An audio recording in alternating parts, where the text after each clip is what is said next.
Fundur bæjarstjórnar Reykjanesbæjar númer 680 haldinn í Merkinesi Hljómahöll þann 3. september árið 2024 klukkan 17 er hér með settur.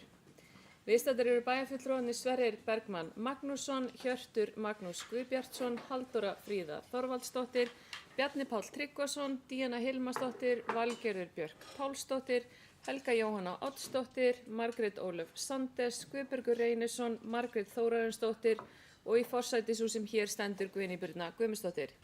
Einnig eru hér viðstödd Kjartan Már Kjartansson bæjarstjóri og Hrefna Gunnarsdóttir ritari bæjarstjórnar.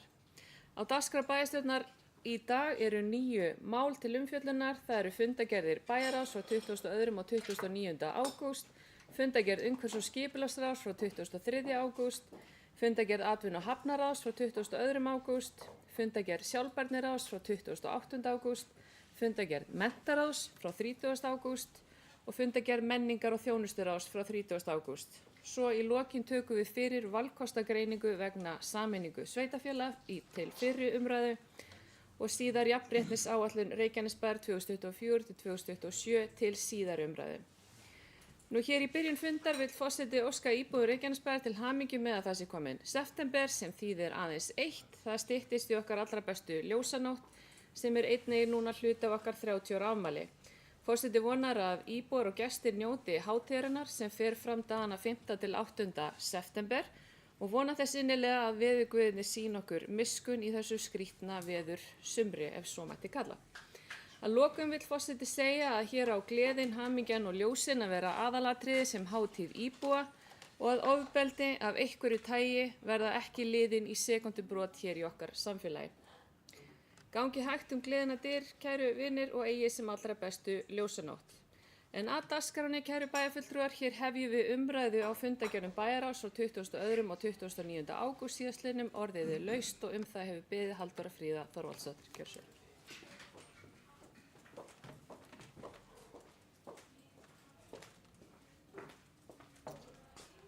Virðulegi forseti, ég ætla hér að fara stuttlega yfir nokkuð mál sem voru á dagskrá á þeim 2 fundum sem hér eru til samþykktar.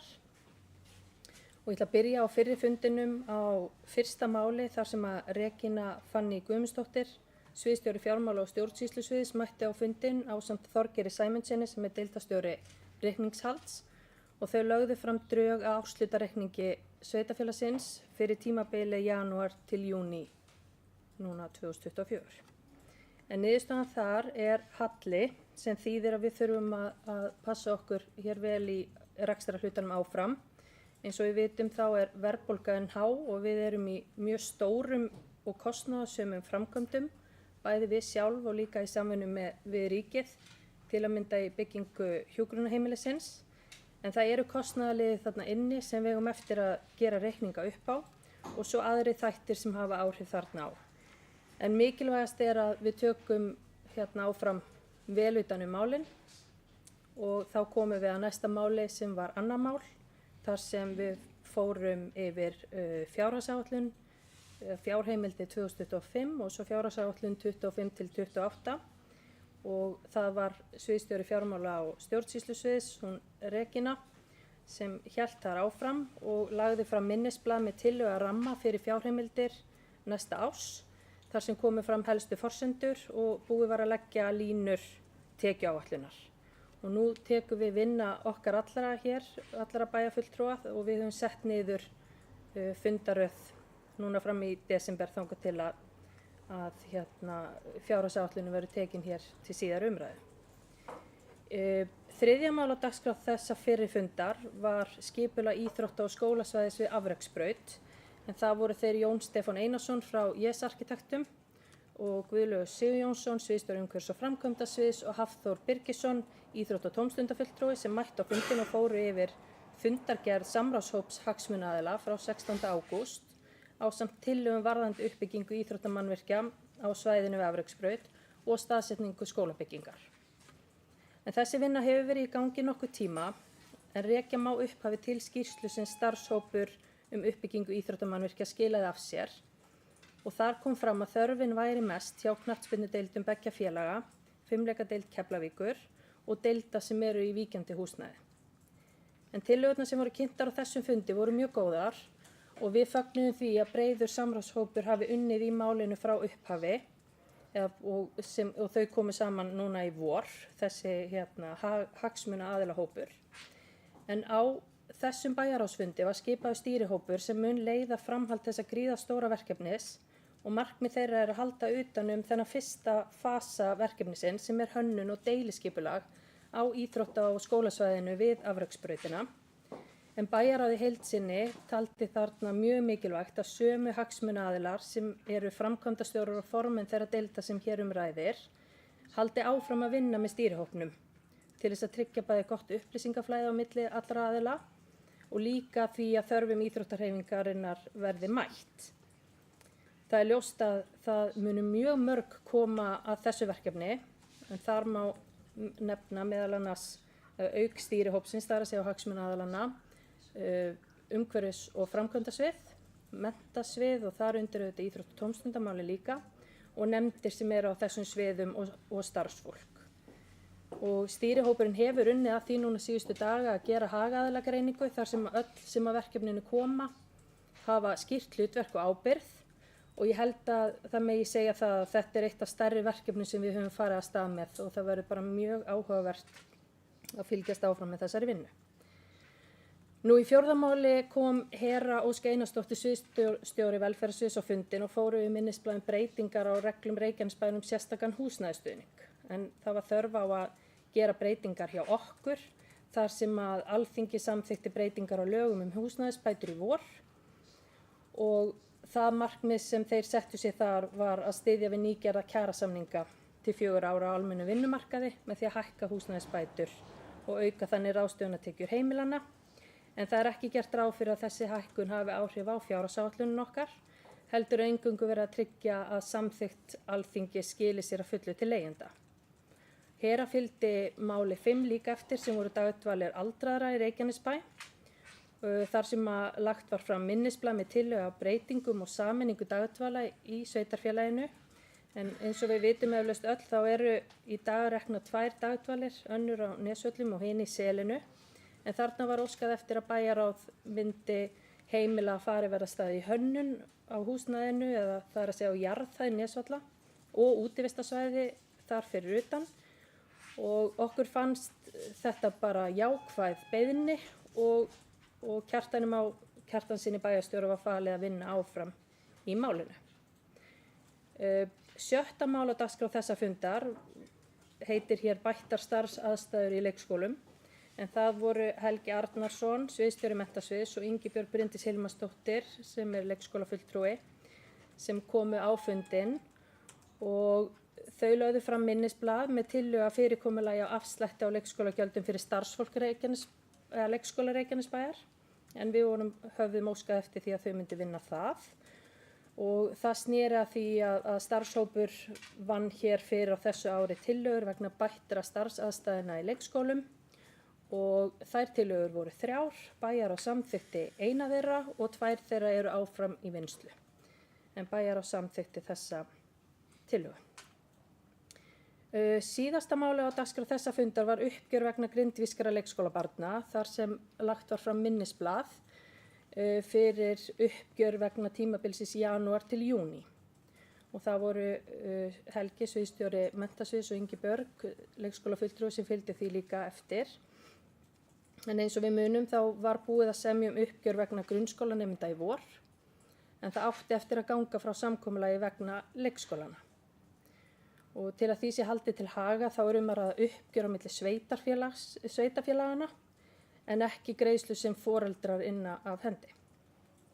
Í samtali við fulltrúa Grindavíkurbæjar komu fram þakkir til okkar fyrir að leysa málin vel eins og við gerðum og gerum áfram, þar sem öll hafa lagst á eitt en við gerum okkur hins vegar fullkomlega grein fyrir því að þjónustan er kostnaðarsöm og að áskoranir hafa verið í leikskólamálum ekki bara hjá okkur, heldur vítt og breitt landið. Við náðum að bjóða ansi mörgum börnum úr Grindavík pláss í yfirfullum leikskólum okkar með tilheyrandi álagi á kerfið en við fundum að stjórnendur og starfsfólk gerðu allt sem þau gátu til að mæta þessum aðstæðum til að fjölskyldum liði eins vel og mögulega hægt var. og fyrir það viljum við þakka starfsfólkin okkar sem leggur sig fram hér alla daga. En í samtali við fulltrúa Grindavíkurbæjar, þar sem farið var yfir mögulega uppgjörsaðferð, var lögð fram tillaga að gefa afslátt af viðmiðunargjaldskrá Sambands íslenskra sveitarfélaga fyrir þetta tímabil sem ræðir.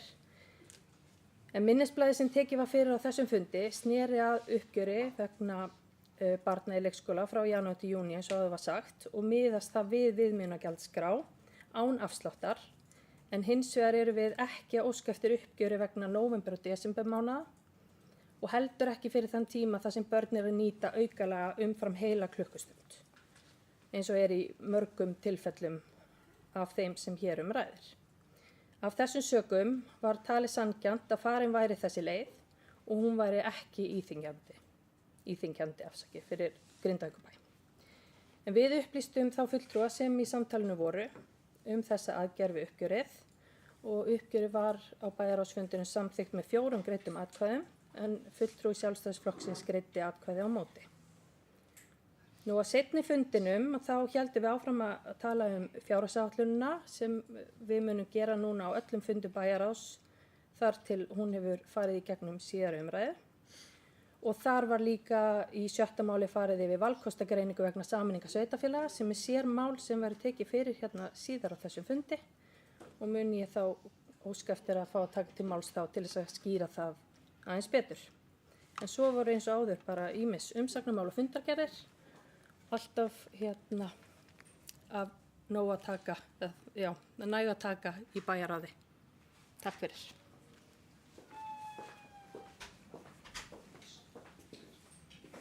Kærar þakkir fyrir þetta. Orðið er laust fundargerðir bæjarráðs. Guðbergur Reynisson.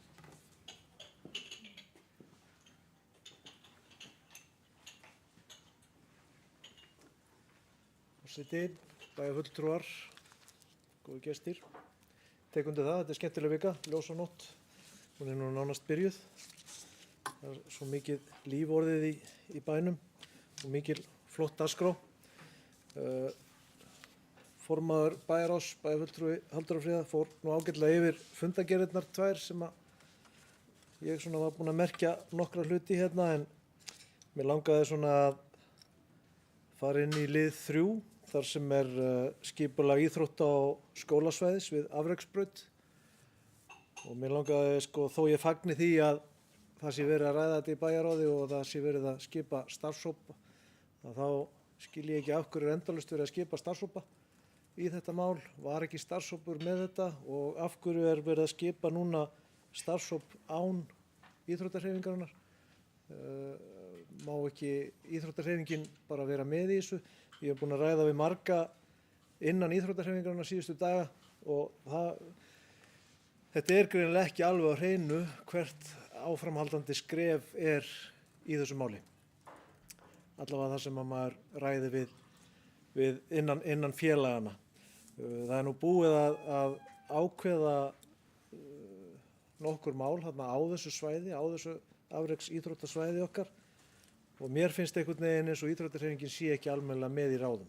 Þannig að ég hvet ykkur til þess að leyfa þeim bara að vera með og betur og það eru þau sem eru auðvitað með okkur í skólastarfinu að fara að nota þetta svæði. Svo vildi ég koma inn á lið 6 bættar starfsaðstæður í leikskólum. Þarna voru 3 tillögur lagðar fram. Þú svaraði nú reyndar ágætlega að hinar 2 væru í ferli. Einhver möguleiki að fá að vita verða þær teknar eitthvað áfram eða bara búið að ákveða að þarna verði tekin þessi 3. tillaga.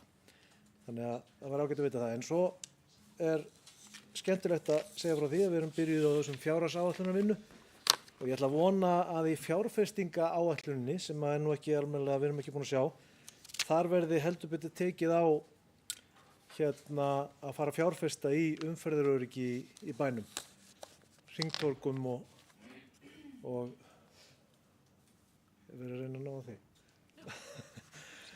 Og hringtorgum við Bolafót og tengingum þar og ofan byggðavegi. Ég ætla að hvetja meiri hlutann til þess að koma því á Excel-skjalið. En takk fyrir.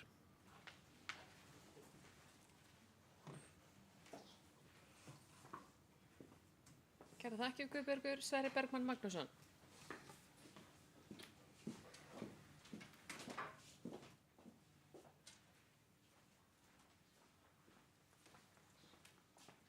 Virðulegi forseti og aðrir viðstaddir. Ég ætla að koma einn upp bara til að svara bæjarfulltrúa Guðbergi Reynissyni. Ég í þessum starfshóp sem var skipaður íþróttasvæði og við erum að hefja vinnuna, erum að skipuleggja bara hvernig við ætlum að byrja þetta og framhaldið og þar aðalatriði að íþróttahreyfingarnar séu með í för og við erum að skipuleggja núna bara funda sem við erum að hitta forsvarsmenn þeirra og við skulum passa, ég skal lofa þér því að þær verði með öllum stundum. Ekki kannski öllum stundum, en þær verða með í þessu ferli. Og svo að hinu með tillögurnar bættar starfsaðstæður í leikskólum. Það var, og ég fagna því að þessi tillaga 3 var samþykkt. Við ætlum að vinna hinar tillögurnar áfram og vonandi gerum það bara hratt og vel. En þær eru ennþá í farvatninu og það ekkert búin að henda þeim á borðinu.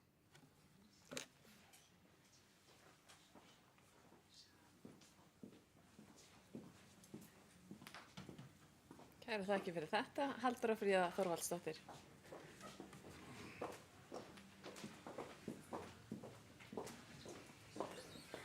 Virðulegi forseti, já, bæjarfulltrúi Sverrir kom hér inn á þau svör sem beindust til okkar en mig langar samt að bæta örlítið við þar sem bæjarfulltrúi Guðbergur var að spyrja að okkur fannst bara í heild sinni bæjarráði að það væri mjög eðlilegt að við myndum skipa pólitískt skipaðan stýrihóp yfir svona stóru verkefni því þetta ekki bara eins og ég kom inn á í máli mínu íþróttasvæði, þetta líka skólasvæði, við erum að tala 10 milljarða pluss örugglega framkvæmdir á þessu svæði þannig að það líka kannski vont að vera að setja ábyrgðina á íþróttahreyfinguna að halda utan það en þeirra hluti að þau verða eins og hér kom fram alveg mjög í nánu samstarfi við stýrihópinn af því að það skiptir mjög miklu máli að fulltrúar íþróttahreyfingarinnar séu inn í þessari vinnu.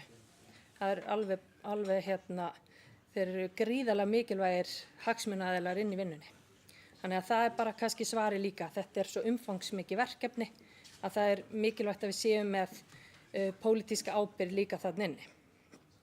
Að hinu varðandi tillögurnar eins og kom líka skýrt fram að bara til þess að minnast á það tillögurnar sem í vinnslu það annars vegar að samræma skóladagatöl, leik og grunnskóla sem að við munum skoða áfram og við erum bara með í vinnslu og hins vegar gjaldfrjáls leikskóli og við erum líka að horfa til þess að það eru kjarasamningar og annað núna í vinnslu og við viljum sjá bara hvernig þetta líka heldur áfram á meðan við erum að vinna þetta til hliðar. En tillaga 3 var samþykkt og hinar í vinnslu, ekki settar í skúffuna eða neitt svoleiðis.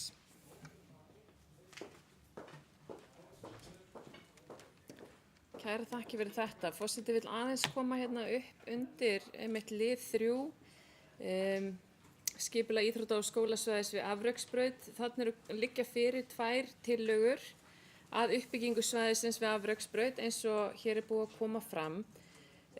Forseti fagnar því að þetta verkefni komið af stað en við samþykktum fjármuni í hönnun verkefnisins fyrir ári í ár sem þarna komið vel á veg og tillögurnar líta vel út og þær fara núna í kynningu víðar. En þarna í bæjarráði var verið að stofna formlegan stýrihóp og mig langar aðeins að koma inn á það út af því að við erum með alls konar nöfn yfir alls konar hópi, yfir alls konar vinnu þannig ég skil alveg að þetta sé pínu svona doðrantur þar en hér formlegur pólitískt kjörinn stýrihópur verkefnisins formlega gerður sem samastendur af 3 kjörnum fulltrúum. Það að segja Sverrir Bergmanni Magnússyni, Evu Stefánsdóttur og Unnari Stefáni Sigurðarsyni. Allt frábært fólk með styrkleika bæði tengt íþróttastarfinu en einnig í skólamálum sem að okkur þótti mjög mikilvægt að tengja þetta saman út af því að eins og hér hefur komið fram þá þetta tvíþætt svæði. Þessi stýrihópur mun svo vinna í þéttu samstarfi við hagaðila sem eru ungmennafélögin Keflavík og Njarðvík auk þess að kalla til fimleikana og menntasviðs vegna fyrirhugara uppbyggingu skóla þar í framtíðinni. Þannig að forseti vil hér alveg skýra fram að þetta er milljarða verkefni, risastórt, mun auka hag okkar og bæta íþróttalífið til muna hér í bænum. Þannig að það er mjög eðlilegt að þetta sé undir stjórn pólitískt kjörna fulltrúa sem kalla til sín hagaðila úr þessum hópum sem stýra ekki vinnunni með þeim en vissulega setja sitt mark á vinnuna. Eðlilega, þetta er fyrir þau til framtíðar og börnin okkar. Þannig að þetta framtak verður bara fínt. Það er mjög gleðilegt að þetta verkefni er komið vel á veg en við þurfum að vinna uppbyggingu svæðisins í næstu fjárhagsáætlunum. Ég er að tala hér í fleirtölu sveitarfélagsins enda er þetta gríðarlega stórt verkefni að ræða. Vona það skýri að einhverju leyti athugasemdir bæjarfulltrúa Guðbergs.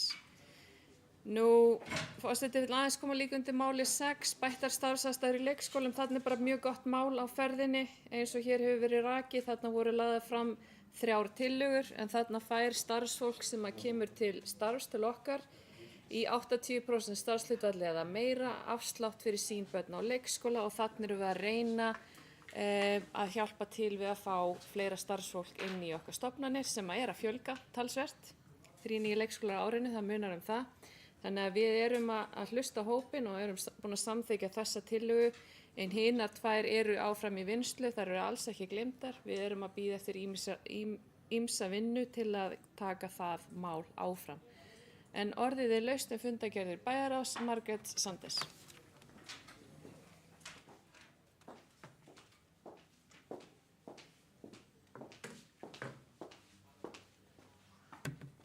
Forseti, bæjarfulltrúar, góðir gestir.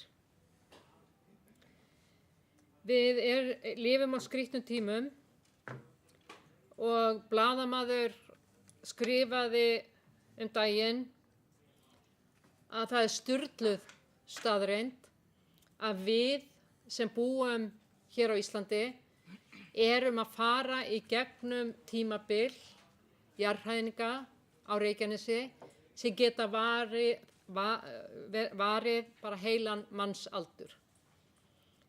Þetta er svakalegar hamfarir og okkur óraði engum fyrir þeim. Það hefur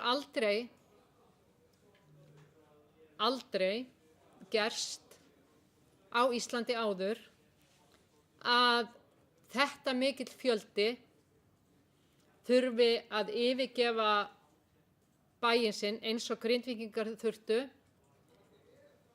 og horft er til að þeir snúi ekki aftur eins og staðan er núna. Þó að við vitum ekki hvað framtíðin ber í skauti sér. Vestmannaeyjagosið stóð í 5 til 6 mánuði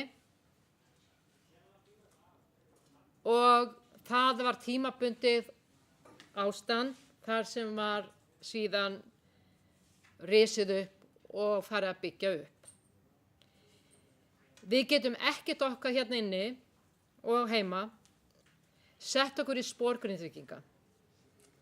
Reykjanesbær brást við til dæmis vegna leikskólabarna mjög rausnarlega og bauð grindvískum börnum leikskólapláss þrátt fyrir biðlista og það var ákaflega vel gert og studdum við það heilshugar. Ekki var rukkar fyrir það og það var allt gert til þess að styðja við bakið á þessum börnum og fjölskyldum. Grunnskólarnir sömuleiðis voru í svipaðri stöðu. Þar var fjöldinn allur sem kom í skóla í Reykjanesbæ eins og annarra svæða en þetta gríðarlegu fjöldi sem er að koma til okkar á Suðurnesjum, allra sveitarfélagana á Suðurnesjum og fögnum við Grindvíkingum og viljum taka utan um þau og styðja þau. Það var ákveðið í heildina var ákveðið að það yrði greiðsla með grindvískum börnum í grunnskóla þar sem á landsvísu var samþykkt að Grindvíkingar eða Grindavíkurbær myndi greiða 30% af kostnaði af þessari viðmiðunargjaldskrá sem svokallaðri sem að sett hjá sambandi sveitarfélaga á Suðurnesjum fyrir börn á grunnskólaaldri sem að búa ekki eða ekki með lögheimili í sveitarfélaginu. Þetta ekki flókið en þetta snýr það að barn að sækja skóla eða leikskóla út fyrir sitt heima hérað eða þar sem það með lögheimili. Nú erum við í þannig stöðu að ekki hefur verið gert upp vegna leikskólabarna eins og nefnt var hérna áðan.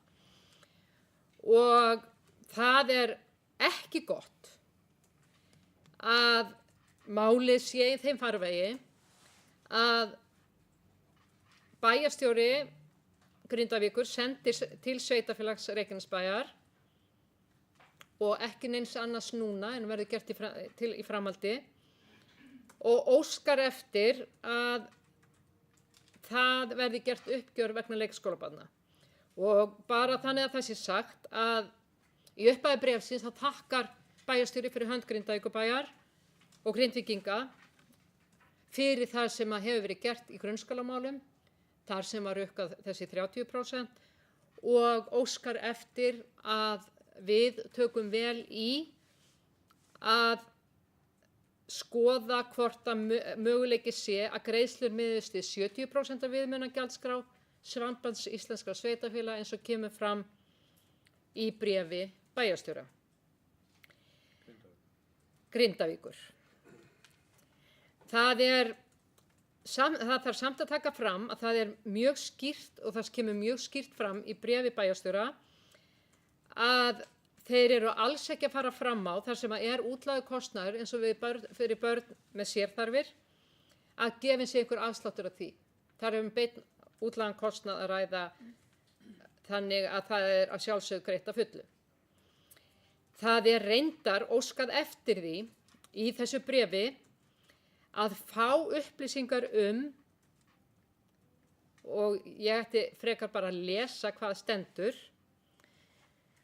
að því að ég er búin að fara yfir það mikið þannig ég ætla ekki að lesa það, ég ætla að reyna að fara rétt með og þeir leiriti mig þá ef ég geri það ekki en það verið að biðja hvaða beinn útlagður kostnaður var á sveitarfélagið. Við settum upp Excel-skjal, allavega var það þannig að við fengum bæjarfulltrúar eða bæjarráð og núna bæjarfulltrúar Excel-skjal þar sem búið að reikna fulla viðmiðunargjaldskrá Samband íslenskra sveitarfélaga að undanskildu því að þar sem að að ræða fullan dag eða 8,5 tíma þá gefin afsláttur 0,5 tíma og það rúnað að sem að ég skil eiginlega ekki að því að Excel getur alveg tekið brot en allavega það var rúnað að. Þannig að þetta 100% en afslátturinn þá 0,5 örfáir 0,5 tímar einhverja. Þarna því miður fulltrúar í bæjarráði voru því miður ekki sammála þessa nálgun. Ég sem hér stend, sem fulltrúi Sjálfstæðisflokksins, tjáði mig það að ég teldi að við ættum að fara, að fyrsta lagi þá erum við ekki með í höndunum, bara útlagðan kostnað beinan, bara það ekki. Þannig að hvað gerði ég eftir fundinn? Ég ræddi við starfsfólk á nokkrum leikskólum og fékk þær upplýsingar hjá þeim allavega að þeir vissu ekki til að það hefði verið bætt við starfsfólki. Þetta hefði verið álag á starfsfólki, og bara vil ég þakka fyrir það hér. En að það var ekki verið að ráða eitthvað fólk inn sérstaklega út af þessu. Þannig að Grindavíkurbær kemur fram og ræðir þessi 70% sem dæmi og teljum við það mjög sanngjarna nálgun og teljum að nema annað komið fram að þetta ætti að dekka ef útlagðan kostnaður að ræða.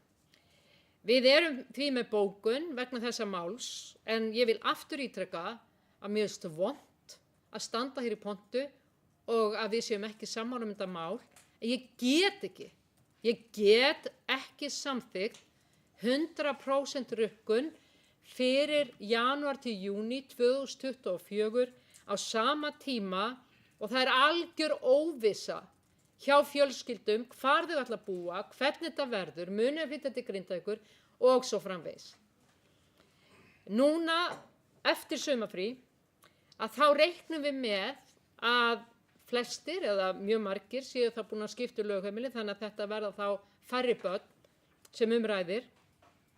Auk þess að við teljum eðlilegt að eftir sumarfrí að þá gildir þessi regla að það er horft til reglu Sambands íslenskra sveitarfélaga þar sem að rukkað er 100% fyrir þau börn sem eru með lögheimili utan Reykjanesbæjar. En bókun okkar og umbótar hljóðar svo og ég hef sendt til ritara.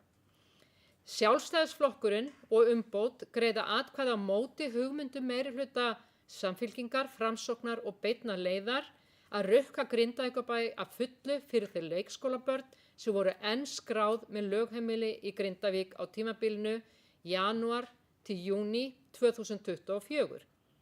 Í bréfi frá bæjarstjóra Grindavíkur er óskað eftir yfirliti yfir þann útlaga kostnað sem Reykjanesbær hefur orðið fyrir vegna þessara barna. Einnig er nefnt í bréfinu hugmyndum að greiða 70% af viðmiðunarkostnaði en að fullu beinan útlagan kostnað til dæmis fyrir börn með sérþarfir. Ekki er hægt að sjá að Reykjanesbær hafi tekið sérstaklega saman útlagan kostnað. Meirihlutinn leggur hins vegar til að rukka Grindavíkurbæ að fullu, það er 100% samkvæmt gjaldskrá Sambands íslenskra sveitarfélaga er varðar leikskóladvöl utan lögheimilis sveitarfélags. Grindavíkurbær hefur frá því í nóvember staðið frammi fyrir aðstæðum sem ekkert okkar getur tengt við. Það er eðlilegt að það taki íbúa tíma að átta sig á stöðunni og hvar framtíð þeirra verður, sérstaklega þegar óvissan er mikil. Fjölskyldur hafa jafnvel þurft að flytja ítrekað á milli staða og ekki er rétt að gera þá kröfu að hægt sé að fara eftir verklagi sem ekki tekur tillit til þessara fordæmalausu aðstæðna. Við teljum því að á þessu tímabili frá janúar til júní sé ekki rétt að rukka að fullu samkvæmt gjaldskrá Sambands íslenskra sveitarfélaga en að slíkt sé gert eftir sumarfríslokun.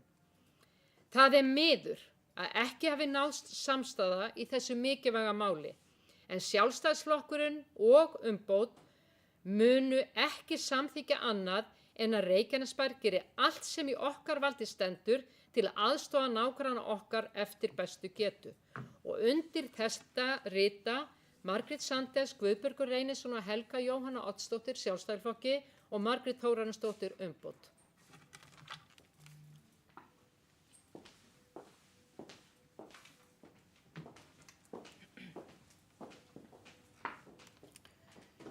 Já, varðandi mál 11 frá fundargerð bæjarráðs frá 22. ágúst vill forseti segja eftirfarandi. Bráðabirgðatölur reyndar frá 10. júlí sýndu að 805 Grindvíkingar höfðu flutt til Reykjanesbæ eftir hamfarirnar. Á þeim tíma höfðu aðeins 311 fært lögheimili sitt í bæinn. Það þýðir að tæplega 500 manns voru búsettir í Reykjanesbæ án þess að greiða fyrir það útsvar, þrátt fyrir að sækja þangað flesta þjónustu með tilheyrandi kostnaði fyrir bæjaryfirvöld. Nú er forseti að lesa þetta upp til glöggvunar. En það er alveg ljóst að þjónusta kostar peninga. Forseti vill ekki láta draga sig né bæjarstjórn í deilur í þessum stólum réttmæti þess að greitt sé fyrir veitta þjónustu. Forseti mun heldur ekki taka þátt í þeim samræðum að að deila réttmæti samúðandi Grindvíkinga sem hafa misst allt sitt og fótfestun í sínu samfélagi og gengið í gegnum miklar hörmungar. Enda hefur þetta sveitafélag gengið hvað lengst í að aðstoða okkar nágranna. En að íbúar Reykjanesbæjar eigi að taka á sig gjöld fyrir tæpar 40 milljónir á forseti mjög erfitt með. Það á ekki að falla á hlut íbúa okkar sveitafélags þessi kostnaður. Og ég hreinlega á pínu bágt með að skilja þessa umræðu sem er hér. Hér á sér stað uppgjör að frumkvæði Grindavíkurbæjar að ganga frá þessum málum. Við höfum gert vel og við höfum vandað okkur mikið. Starfsfólk okkar í leik- og grunnskólum Reykjanesbæjar á algjört hrós skilið fyrir að opna arma sína og taka faglega á móti vel á annað 100 börnum úr Grindavík. Þar af 30 börnum plús eru 38 núna í haust í þegar fullsetnum 11 leikskólum bæjarins. Við ákváðum að veita foreldrum gjaldfrjálsa leikskólavistun og vistun í frístund fyrstu mánuðina eftir rýmingu Grindavíkur, það er að segja í nóvember, desember og hluta janúar, því þá var algjört óvissu ástand með Grindavík og framtíð þess sveitafélags. Hér erum við að tala tímabilið frá janúar til júní í ár. Hér erum við ábyrg fyrir að reka sveitarfélag, við erum að veita þjónustu og við erum að taka vel á móti íbúum. Það að fólk kjósi að þiggja hér alla þá góðu og kostnaðarsömu þjónustu sem vissulega er verið að veita en sem er lögheimili skráð í öðru sveitafélagi, það er ekki eðlilegt.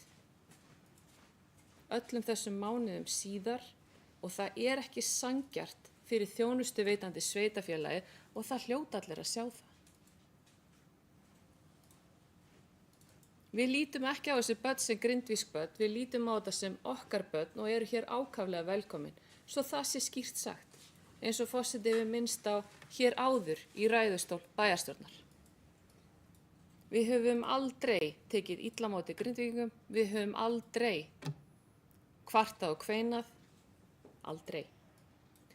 Hér er verið að gera upp kostnað fyrir tímabil þjónustu sem hefur verið veitt,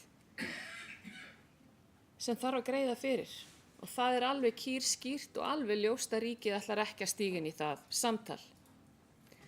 Forseti vill einnig koma hér inn á að við gengum mun lengra en sömu önnur sveitafélög sem opnuðu ekki sína leikskóladyr og tilkynntu Grindvíkingum að það var bara fullt hjá þeim. Við heyrðum alveg þær sögur. Forseti vill einnig koma inn á það sem varðar viðbyggingu Fjölbrautaskóla Suðurnesja. Þá tóku hin 3 sveitafélögin á Suðurnesjum það á sig að greiða hlut Grindavíkur þar sem ríkið tók ekki þátt í þeim kostnaði. Forseti vill einnig koma inn á það að Reykjanesbær tók á móti 124 börnum í grunnskólan okkar á síðasta skólaári sem er í upphafi þessa skólaárs 164.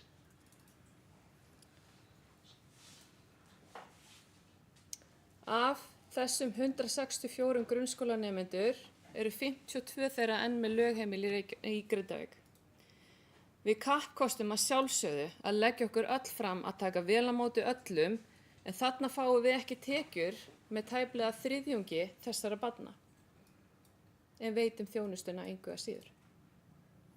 Öllu við þetta verkefni höfum við tekið á móti með bros á vör með okkar frábæra faglega starfsfólki með úrræðasemi að leiðarljósi en það er eðlilegt að greitt sé fyrir veitta þjónustu og forseti harmar að þetta mál sé orðið af einhverju popúlísku þrætuepli hér í stól bæjarstjórnar. Þetta er réttlætismál en viðkvæmt mál fyrir okkar nýju íbúa og það er alveg ljóst í mínum huga að það er ekki eðlilegt að varpa þessum kostnaði yfir á íbúa Reykjanesbæjar.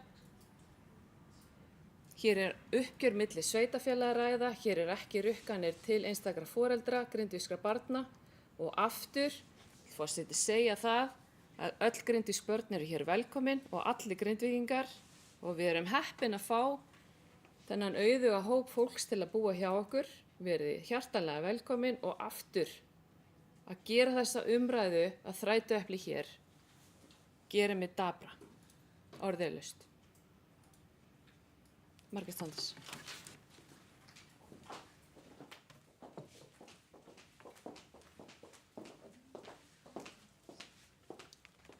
Forseti, bæjarfulltrúar, góðir gestir. Í lok bókunar okkar þá segjum við: því miður, það er miður að ekki náði samstaða í þessu mikilvæga máli. Til þess og þetta á að vera eitthvað pólitíska keilur af því að við viljum fara eftir beiðni sem kemur fram í bréfi Grindvíkinga að greiða 70%.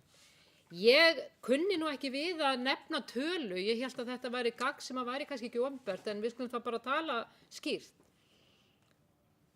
Við erum að tala 40 milljónir í heildina.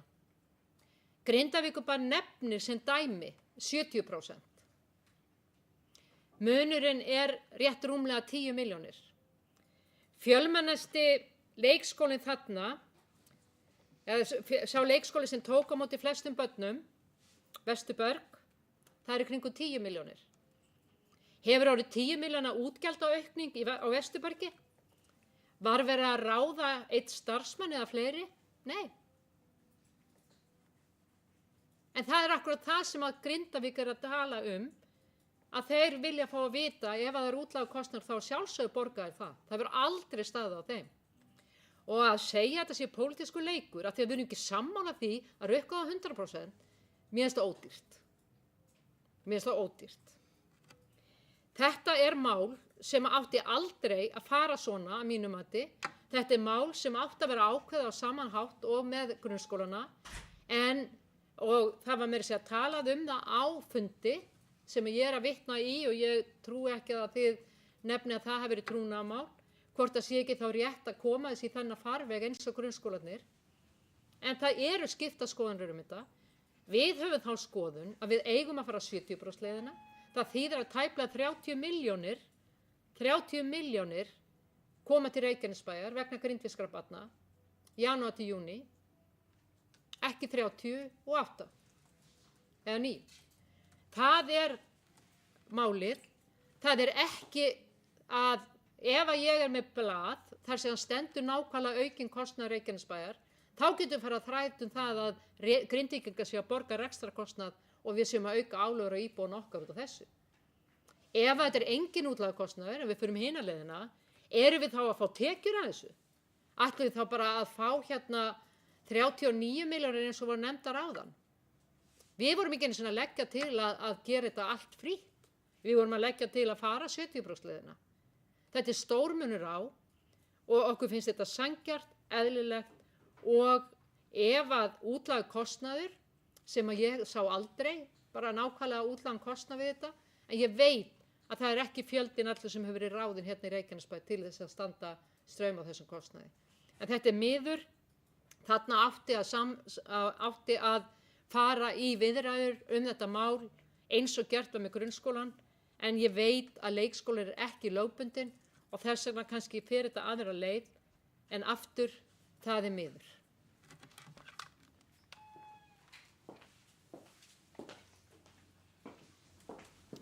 Bjarni Páll Tryggvason.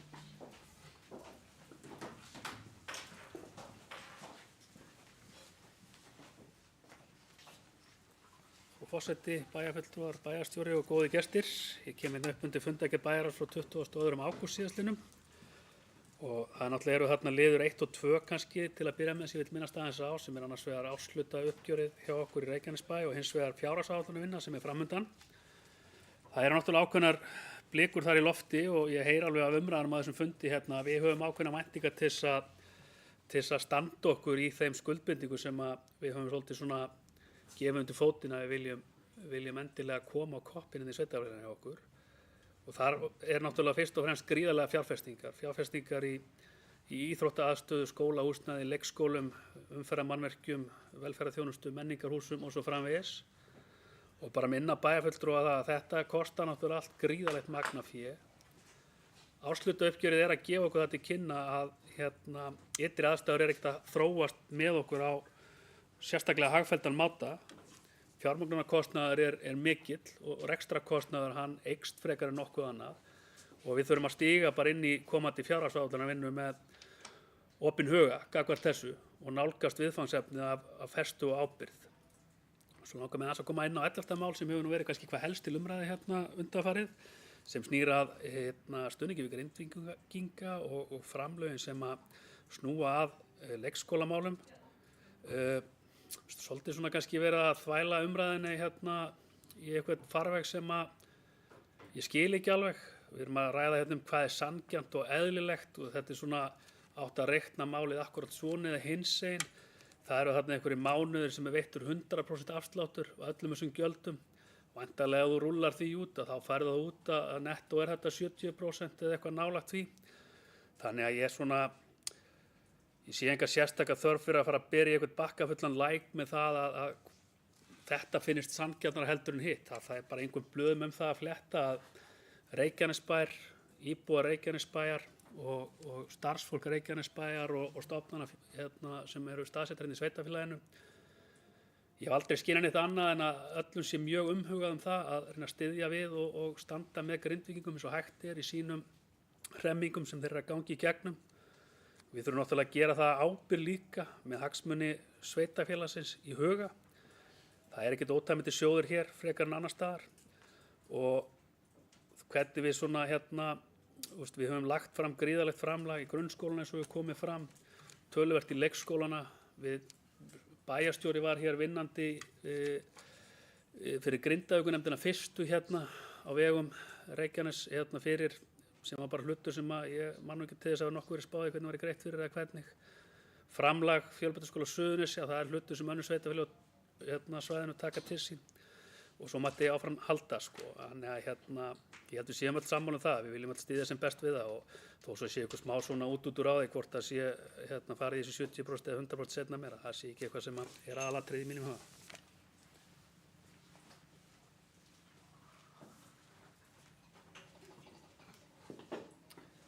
Orðið er laust.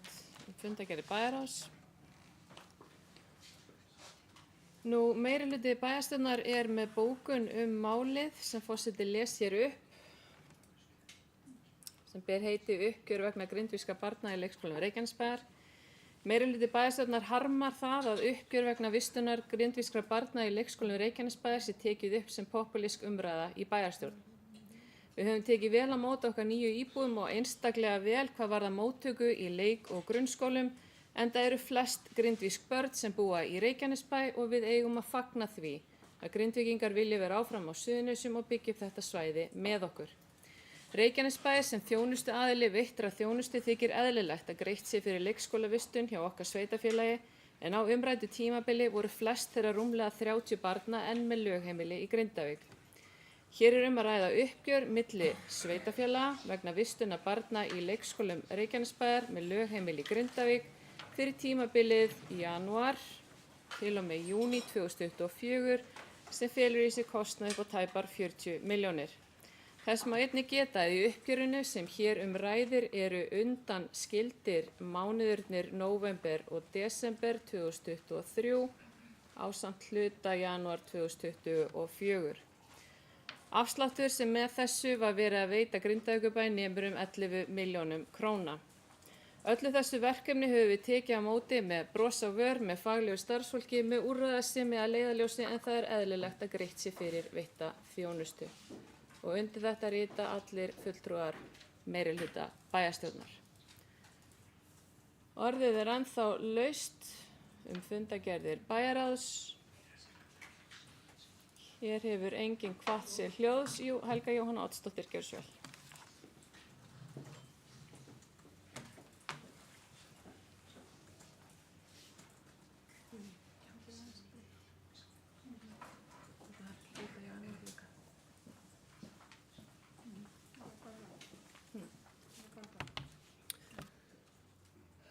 Forseti, ágætu bæjarfulltrúar.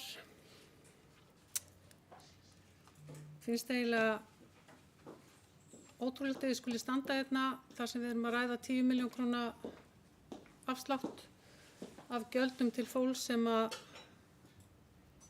hefur ítrekað þurft að flytja og veitur ekkert hvar það á að bera niður og að við séum eitthvað óþolumóð að fólk sé ekki að skrá lögheimili sitt akkurat núna, það er bara með ólíkindum. En ég kem hérna upp af því að enn og aftur stöndum við minnihlutinn hér og færum rök fyrir okkar skoðun og okkar tillögu að breyttri niðurstöðu eða annarri niðurstöðu en meirihlutinn hefur komist að.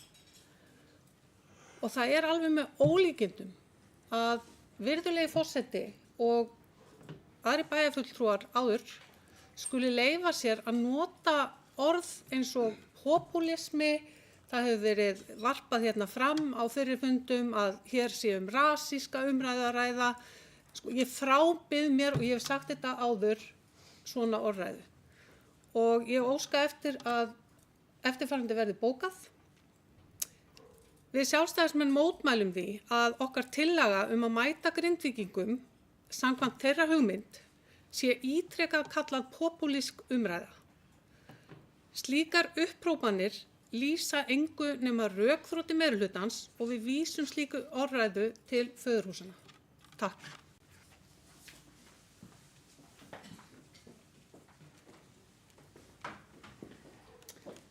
Já, kæra þakki fyrir þetta. Ég held að þetta sé í fyrsta skipti í 10 ára ferli mínum hér í bæjarstjórn Reykjanesbæjar sem ég hef notað orðið populisma og ég hef aldrei notað orðið rasisma, þannig ég kann illa að meta að hér sé flækt hluti saman sem að ég hef aldrei sagt. Já, þetta er ekki orðræða í bæjarstjórnarstól, kæri bæjarfulltrúi. Orðið er laust fundagerðir bæjarráðs og ég bið bæjarfulltrúa að beina orðum að málefnum og vera ekki að rifja upp hér gömul mál sem voru sögð einhvern tímann en ekki hér í dag. Hér hefur enginn hvatt sér hljóð sem fundagerðir bæjarráðs. Þeir sem samþykkja fundagerðina vinsamlegast gefi þess merki.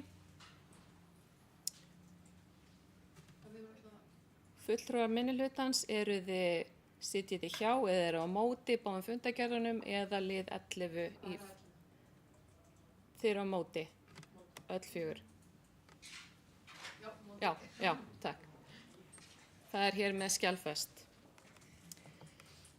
Þá höldum við hér áfram fundagerð bæjarstjórnar og þá erum við komin í fundarlið 2, fundagerð umhverfis- og skipulagsráðs frá 23. ágúst. Eins og næstum alltaf þá eru hér fundarliðir sem þarfnast sérstaks samþykkis og hefur forseti yfirferð á þeim fundarliðum fyrst. Og við byrjum á 8. máli fundagerðina, Hjallalaut 15, stækkun, orðið er laust þann fundarlið. Hér hefur enginn hvatt sér hljóðs, þeir sem samþykkt geta fundarlið 8 vinsamlegast gefið þess merki og það samþykkt öllum greiddum atkvæðum. Þá fyrir við í 10. mál fundagerðina, Bogabraut 951 bílastæði, orðið er hér laust. Hér hefur enginn hvatt sér hljóðs, þeir sem samþykkt geta fundarlið 10 vinsamlegast gefið merki og það samþykkt með öllum greiddum atkvæðum. Nú 11. mál fundagerðina, Þverholt 13 lóðarstækkun, er hér opið til sérstakra umræðu, svo er ekki. Þeir sem samþykkt geta 11. mál vinsamlegast gefið þess merki, kæru bæjarfulltrúar. Mér vantar hendur og það er samþykkt með öllum greiddum atkvæðum. Nú 12. mál fundagerðina, Stapagata 21 lóðarstækkun. Hér hefur enginn hvatt sér hljóðs, þeir sem samþykkt geta fundarlið vinsamlegast gefið merki og það eru hér öll greidd atkvæði. Nú að lokum er það 14. mál fundagerðina, Njarðvíkurbraut 55, niðurstaða grenndarkynningar, hér opin til umræðu. Helga Jóhanna Oddsdóttir, gjörðu svo vel.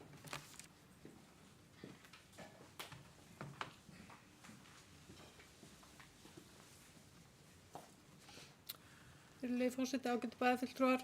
Ég kem hérna upp undir 14. máli í fundargerð umhverfis- og skipulagsráðs og tek undir bókun ráðsins þar sem að tekið fram hversu mikilvægt upplýsandi samtal við íbúa eigi sér stað og að það sé tryggt áður en að hýsin eru byggð.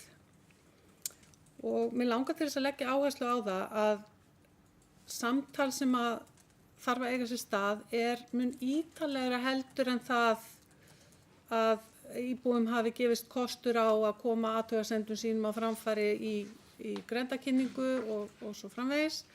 Við þurfum hreinlega að opna á umræðuna og bjóða fólki til samtals.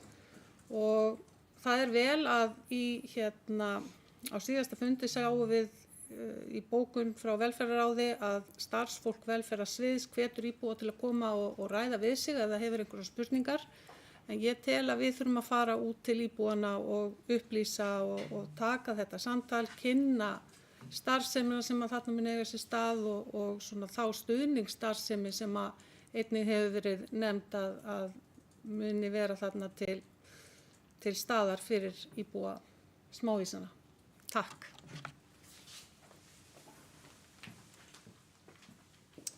Já, kæra þakkir fyrir þetta. Það er gagnleg ábending. Ég held að við höfum öll gott af auknu upplýsingaflæði og það er ávallt í hag íbúa að vera meira upplýstir heldur en ekki. Kjartan Már Kjartansson, bæjarstjóri, gjörðu svo vel.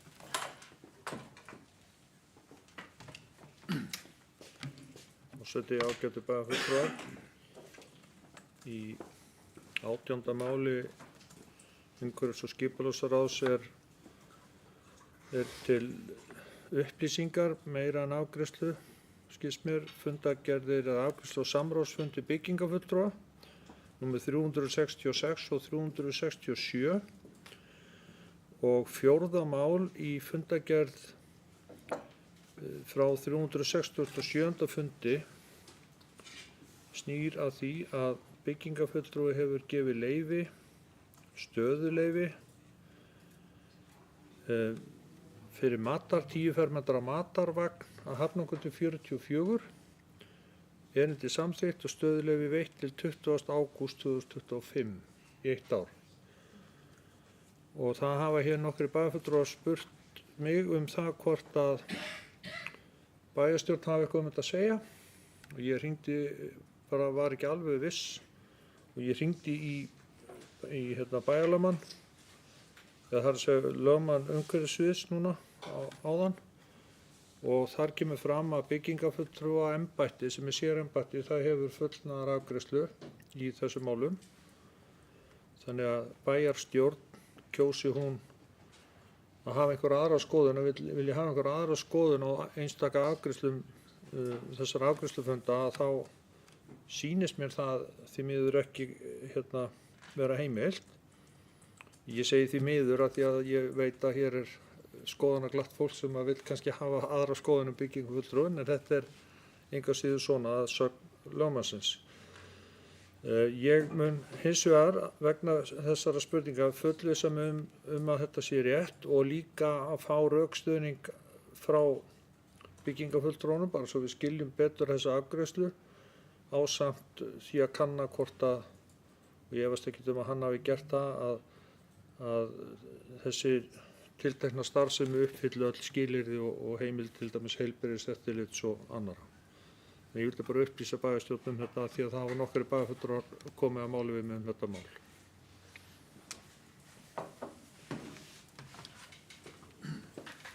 Kæra þakki bæjarstjóri fyrir að vekja máls að þessu. Hér komu bæjarfulltrúar til forseta í byrjun fundar og voru að velta þessu fyrir sér, eðlilega. Þetta er frekar löng stöðuveiting. Fyrir svona myndi maður halda vagn sem kæmi á færi en hvað veit maður. En þetta er eitthvað sem við getum eflaust skoðað í framhaldinu, hvernig við viljum haga þessu hjá okkur. En kæra þakkir herra bæjarstjóri fyrir að kanna þetta fyrir okkur. Nú, orðið er laust fundargerð umhverfis- og skipulagsráðs að öðru leyti. Guðbergur Einarsson.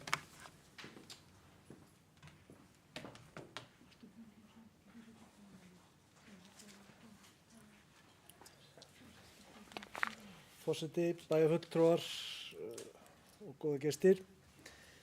Ég er nú nefndarmaður í umhverfis- og skipulagsráði og öll þessi fundargerð fyrir áhuga sama umhverfis- og skipulagsmál, þá er hún mjög skemmtileg og mikið efni.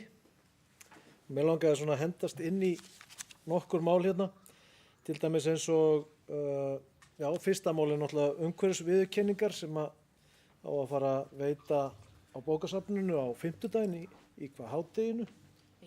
eða klukkan 1 fyrir ekki. En þar var nú tilnefndur vinnuhópur sem átti að vinna úr innsendum ábendingum og hefur örugglega flætt inn ábendingum í þann hóp. Já, vonandi. Það er gaman að sjá hvað kemur út úr því. Annar liður var umferðarmál, hönnun og framkvæmdir. En þar var sá sem ætlaði að kynna fyrir okkur, hann var nú fjarri góðu gamni þannig að það var farið út í aðra umræðu og þar var verið að ræða umferðaröryggisáætlun Reykjanesbæjar 2024.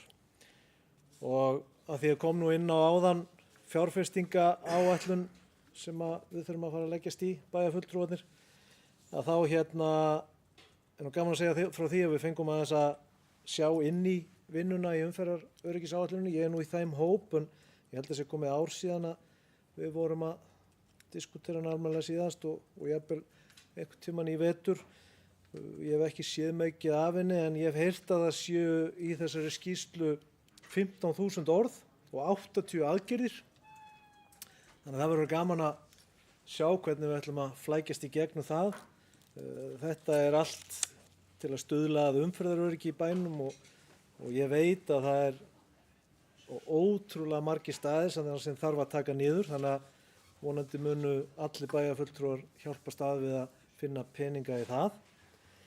Svo eru þetta verið að ræða mörg mál í sambandi við lághitaholur, út af þessum vesinni sem við erum búin að vera að lenda í, út af þessum hamförum á Reykjanesskaganum, sem er nú gott mál og allir tilbúinir til þess að samþykkja. Svo kemur að máli 7 í fundargerðinni sem er Vatnsnesið. Þar á að byggja íbúabyggð, nokkra blokkir, mjög flott, frábært verkefni. Við erum búin að vera að ræða það ansi oft og alltaf einhverjar breytingar og einhverjar pælingar og spekulaningar en núna síðast kom athugasemd frá Vegagerðinni þar sem þeir setja athugasemd við það hvernig eigi að koma fólki til og frá Vatnsnesinu. Og við höfum svo sem rætt þetta oft í minnihlutanum allavega að okkur finnist þetta svolítið mikil byggð og til dæmis bara gatnakerfið okkar er sprungið kringum Bólafótinn og Njarðarbrautina og allarlega út á Fitjar. Við verðum að fara að fá hann ofanbyggðaveg ef við ætlum ekki bara að vera í miklum vandræðum með bara eins og bara sjúkrabíla og slökkviliðsbíla og alla þá sem þurfa að komast þarna og þetta er bara mikil hætta. Þannig að þegar við fórum að spyrja hvernig á að koma fólki í burtu og þá komu þarna hugmyndir sem ég ætla að vona fara nú ekki mikið lengra að kanna aðra samgöngumáta í Reykjanesbæ. Eins og að labba og hjóla og taka samgöngu eða strætó. Þetta hefur ekki gengið vel í Reykjavík. Það er búið að berjast fyrir þessu í mörg ár í Reykjavík og að vera 75 mínútur frá Granda upp á Landspítala, það segir mér að þetta er ekki að ganga. Þannig að við þurfum að hugsa þetta eitthvað aðeins stærra og fara ekki að negla okkur bara á þessa einu leið að banna bílinn í miðbæ Reykjanesbæjar. Ég ætla að vona við förum ekki þangað. Svo er liður 15 sem er mikið áhugamál hjá mér. En það er Reykjanesbrautin og Reykjanesbrautin er auðvitað bara eins og stórfljót í gegnum bæinn okkar og við verðum að sameinast að gera þetta rétt, gera þetta vel, sem er reyndar verið að. Ég er ánægður með þennan hóp sem er að berjast fyrir okkar hagsmunum og mér langaði svona að í lokin að lesa upp það sem er í fundargerðinni, þar sem er að blaðsíðu 6 í skýrslunni varðandi þessa uppbyggingu og tvöföldun Reykjanesbrautarinnar, að þá er orðað ágætlega tilgangur framkvæmdarinnar er að auka greiðfærni samgangna Reykjanesbraut og hafa þar með jákvæð áhrif á samfélagið. Og Ég ætla að vona að við fáum svolítið íbúarnir eða hagaaðilarnir að stýra þessu verkefni. En takk fyrir.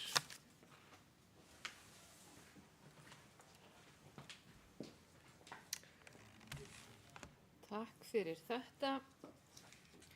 Nú, forseti vill koma hérna undir nokkrum fundarliðum og minnast einmitt á lið 1, það sem athöfnin fer vissulega fram á 15 klukkan 1.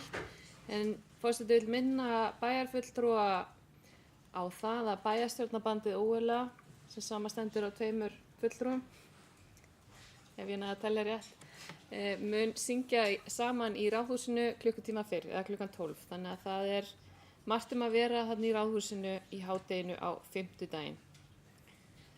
Nú, forseti vill líka koma undir lið 2, umferðarmál, hönnun og framkvæmdir, en þarna bókar umhverfis- og skipulagsráð að kynnt verði stöðu hönnunar og framkvæmda við Grænás og hringtorg við Ólís á Njarðarbrautinni, lausnir varðandi Ásahverfi, þjóðbraut og aðkomu gangandi vegfarenda Hlíðahverfi 2 ásamt hjóla- og göngustígum út í Seltjarn út í Hafnir. Umferðaröryggisáætlunin sem að bæjarfulltrúi Guðbergur kom inn á hér áðan er í loka vinnslu og verður lögð fyrir ráðið núna í september. Þess má einnig geta í ljósi mikilvægi málsins þá vill forseti benda á að umhverfis- og skipulagsráð mun halda aukafund í september sem mun fjalla eingöngu umferðaröryggi og stöðu þeirra mála í okkar sveitarfélagi. Reykjanesbær hefur þá sérstöðu að vera mjög ríkur eða fjölmennur af börnum og ungmennum og verðum við að setja sérstaka áherslu á umferðarmál þeirra. Nú, hvað varðar Njarðvíkursvæði sérstaklega þá hefur verið gert nú í sumar verið bætt svo kallaða þverun sem að liggur frá bakaríinu Kökulist yfir að Njarðvíkurskóla með upphækkunum og stækkun svæðisins. Þetta er byrjunin en við erum hvergi nærri hætt.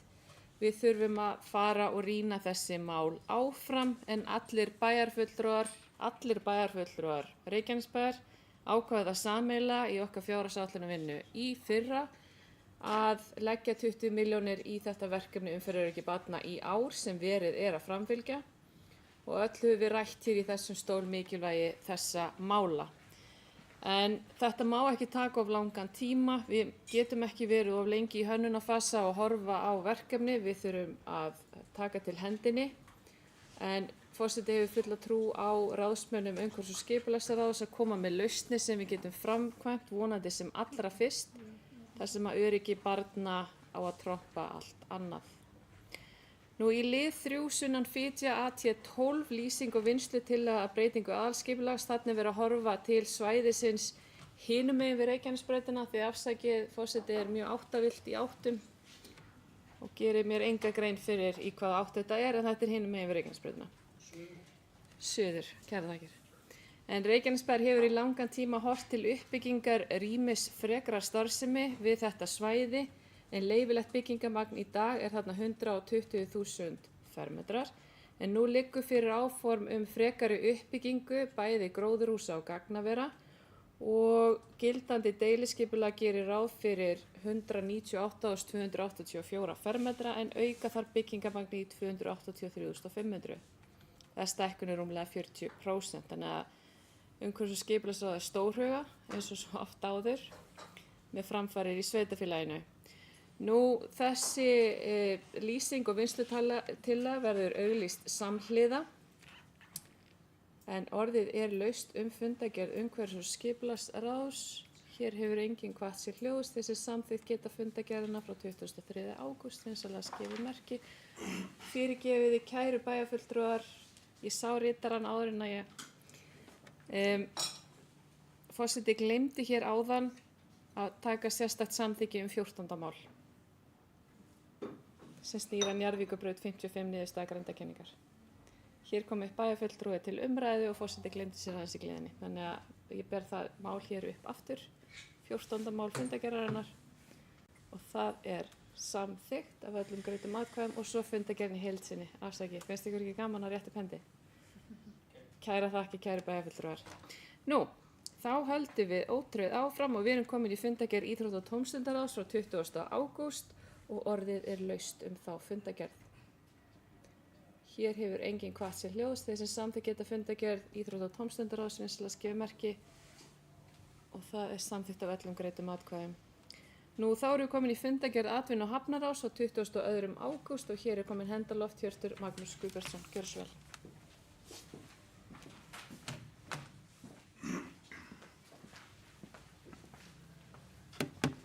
Forseti, bæjarfulltrúar og góðir gestir. Ég er komin upp til að fara yfir fundargerð atvinnu- og hafnaráðs frá 22. ágúst síðastliðnum en farið var yfir 6 mánaða rekstrarauppgjör Reykjaneshafnar sem er jákvætt þrátt fyrir verulega íþyngjandi fjármagnsgjöld sem við þekkjum allstaðar í íslensku efnahagskerfi þessa dagana. Hagnaður tímabilsins var rúmar 34 milljónir þrátt fyrir 44,5 milljón í fjármagnsgjöld sem verður að teljast bara nokkuð gott. Hafin er fjárhagsáætlunarvinna fyrir sviði fyrir næsta ár. Dýpkunarframkvæmdir í Njarðvíkurhöfn ganga nokkuð vel þó þær hafi tafist lítillega og nýtist uppgrafið efni beint í fyrirhugaðan garð á sama svæði en gera má ráð fyrir að garðurinn verði fljótur að rísa úr sjó eftir að sú framkvæmd hefst. Það er að segja garðuppbyggingin sjálf. Þannig að við erum að græða rosalega mikið á því að efnin er mokað upp, skutla síðan í garðinn eða fyrirhugaðan garð. Þannig að þetta er mjög hentugt svæði fyrir okkur. Nýtt uppsátursvæði er komið í ferli vegna smábátahafnar í Gróf enda fyrirhuguð mikil uppbygging í nærumhverfi Grófarinnar. Lagt var fram minnisblaðum komu skemmtiferðaskipsins Asamara Quest, ef ég ber það rétt fram, það kemur í ljós, í lok júní en mikil umferð farþega var til og frá skipinu meirihluta dags frá því klukkan 8 til 18 kvöldið með smá hlýju eftir hádegið. Starfsfólk Reykjanesbæjar og Reykjaneshafnar unnu óformlega könnun á meðal farþega og flestir lýstu yfir mikilli ánægju þótt eitthvað vakið þótt undirtektir hafi þó verið misjafnar, einhverjum fannst lítið til okkar koma. Það vakti þó eftirtekt að margir farþegar fóru klyfjaðir innkaupapókum af svæðinu aftur borð og sérstaka lukku vakti skipulögð gönguferð frá höfninni meðfram ströndinni að Skessuhelli sem endaði með kaffi og hjónabandssælu á Kaffi Dús. Þannig að skemmtiatriðin þurfa ekki ofta að vera rosalega flókin. Atvinnu- og hafnaráð er mikið í mun að efla en frekar þjónustu við skemmtiferðaskip og farþega þess á komandi árum og höfum við verið í mikilli vinnu bæði við að kynna bæinn okkar og hugmyndavinnu hvernig við getum bætt aðstöðu og þjónustu við skipin og farþegana. Endurskoðun atvinnustefnu Reykjanesbæjar er í fullum gangi og lokið var að fara yfir innsendar athugasemdir á þessum fundi. Þannig að sú vinna fer vonandi að klárast fljótlega. Svo að lokum munu fulltrúar atvinnu- og hafnaráðs setja hafnasambandsþing í október næstkomandi sem verður haldið á Akureyri að þessu sinni en hafnir á Suðurnesjum hafa ákveðið að standa saman að því að gefa kost á svæðinu sem næsta gestgjafa hafnasambandsþing sem haldið verður árið 2026.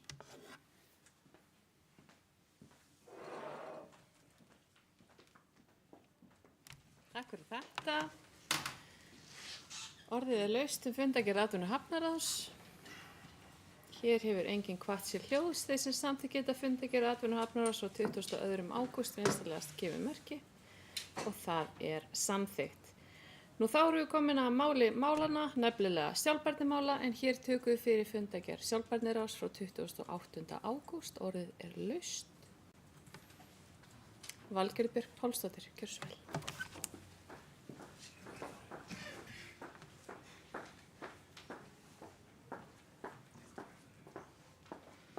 Virðulegi forseti, bæjarfulltrúar, gestir, bæjarstjóri.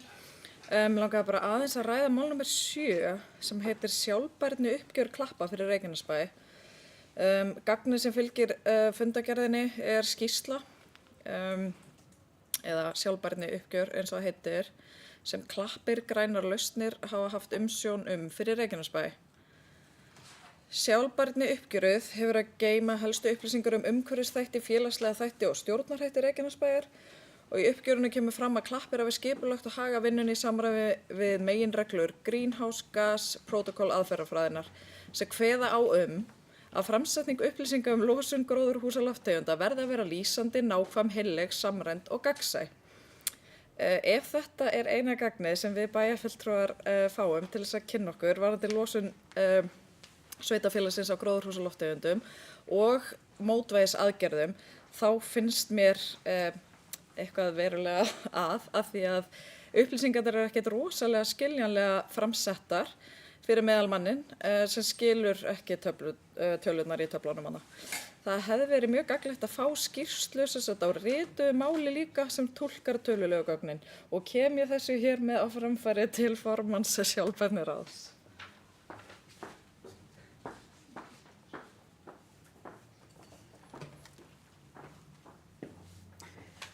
Kærar þakkir fyrir þetta. Bæjarfulltrúi Valgerður Björk, forseti skilur ábendingarnar og kannski mjög eðlilegar. Við sem höfum grúskað svolítið þetta MBA-nám höfum legið í þessum skýrslum þannig að þetta kannski liggur betur við en auðvitað er þetta mjög réttmæt og góð ábending.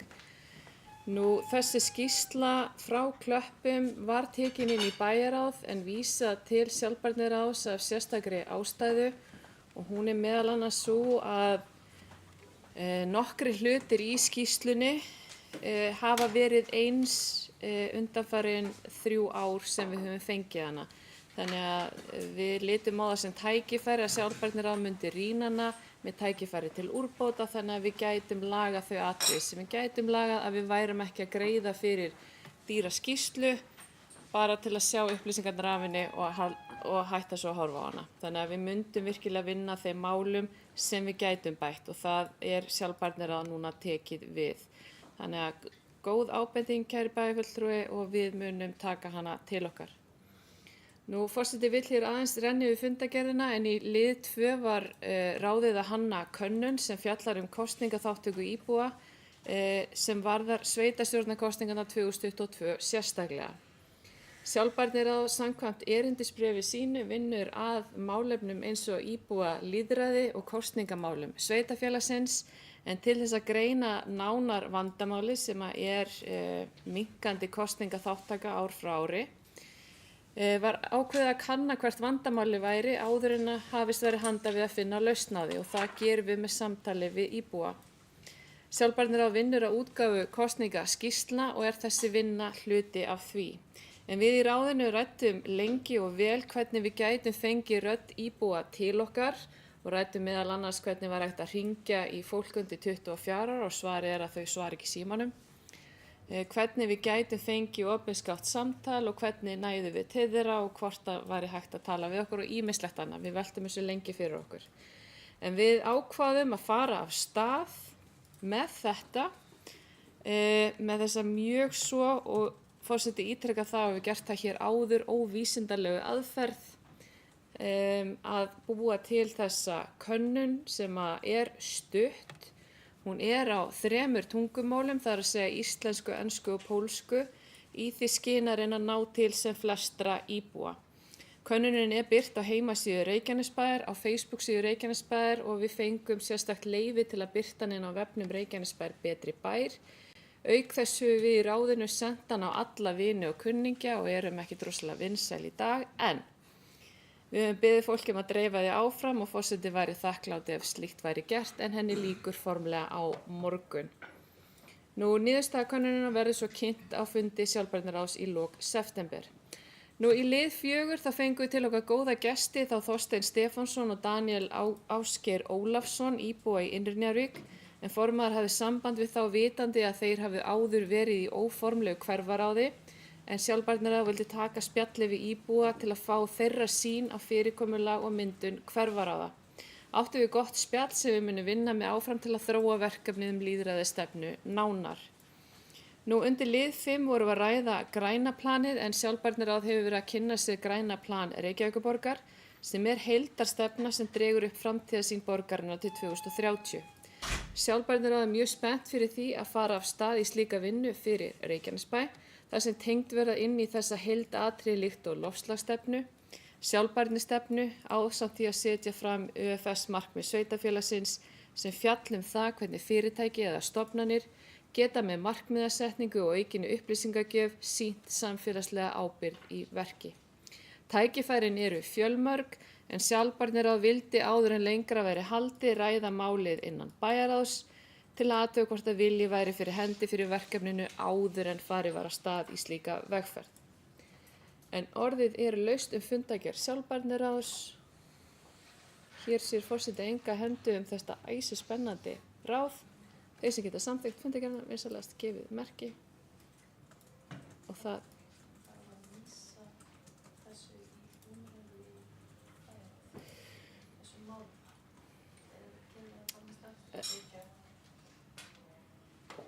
Formaður bæjarráðs spyr hér út í sal formlega vísingu. Þannig eru 2 mál sem að sjálfbærniráð í rauninni vísaði inn í bæjarráð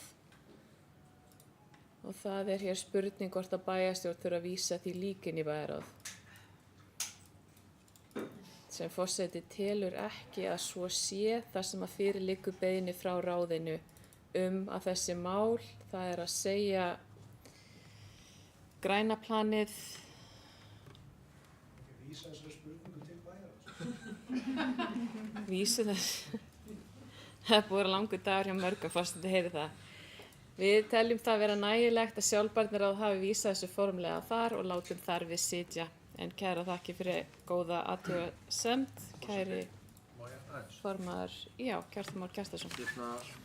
Bara örstutt, ég held að sé eðlilegt að ef að einstök ráð eða nefndir vilja fá skoðun bæjarráðs, að þá sé það bókað þannig að ráðið í þessu tilfelli sjálfbærniráð óski eftir afstöðu eða áliti bæjarráðs á verkefninu.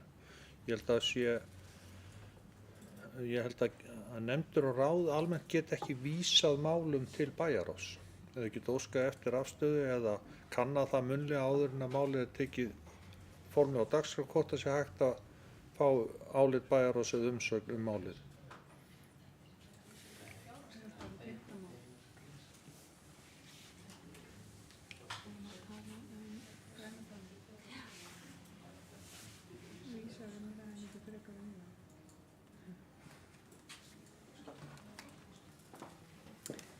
Kæra þakki fyrir þetta, bæjarstjóri. Sjálfbærniráð bókar hér í lið 5b og einnig í lið 6 þróun mælaborðs, þar sem þetta stefnubreytandi ákvarðanir báðar og snúa að nýju verkefnum. Að þá stendur hér sjálfbærniráð vísar umræðinni til bæjarráðs til frekar umræðu en vinnan við stefnuna mun að mestu eiga sér stað innan ráðsins.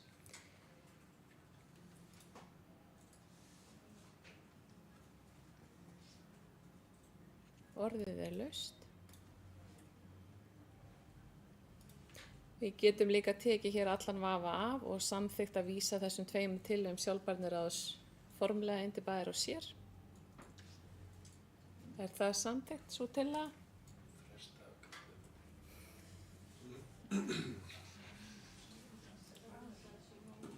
Þá tökum við undir það hér formlega í bæjarstjórn þá tillögu sjálfbærniráðs að vísa þessu formlega til bæjarráðs. Kærar þakkir fyrir þetta.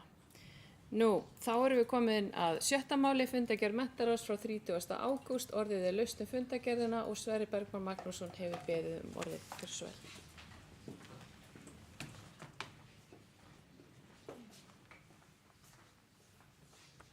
Virðulegi forseti, við kemur upp undir fundargerð menntaráðs frá 30. ágúst síðastliðnum og ætla að ræða hérna stuttlega 2 mál sem voru á dagskrá, en það ætla að fara beint í mál 2 sem upphaf skólastarfs.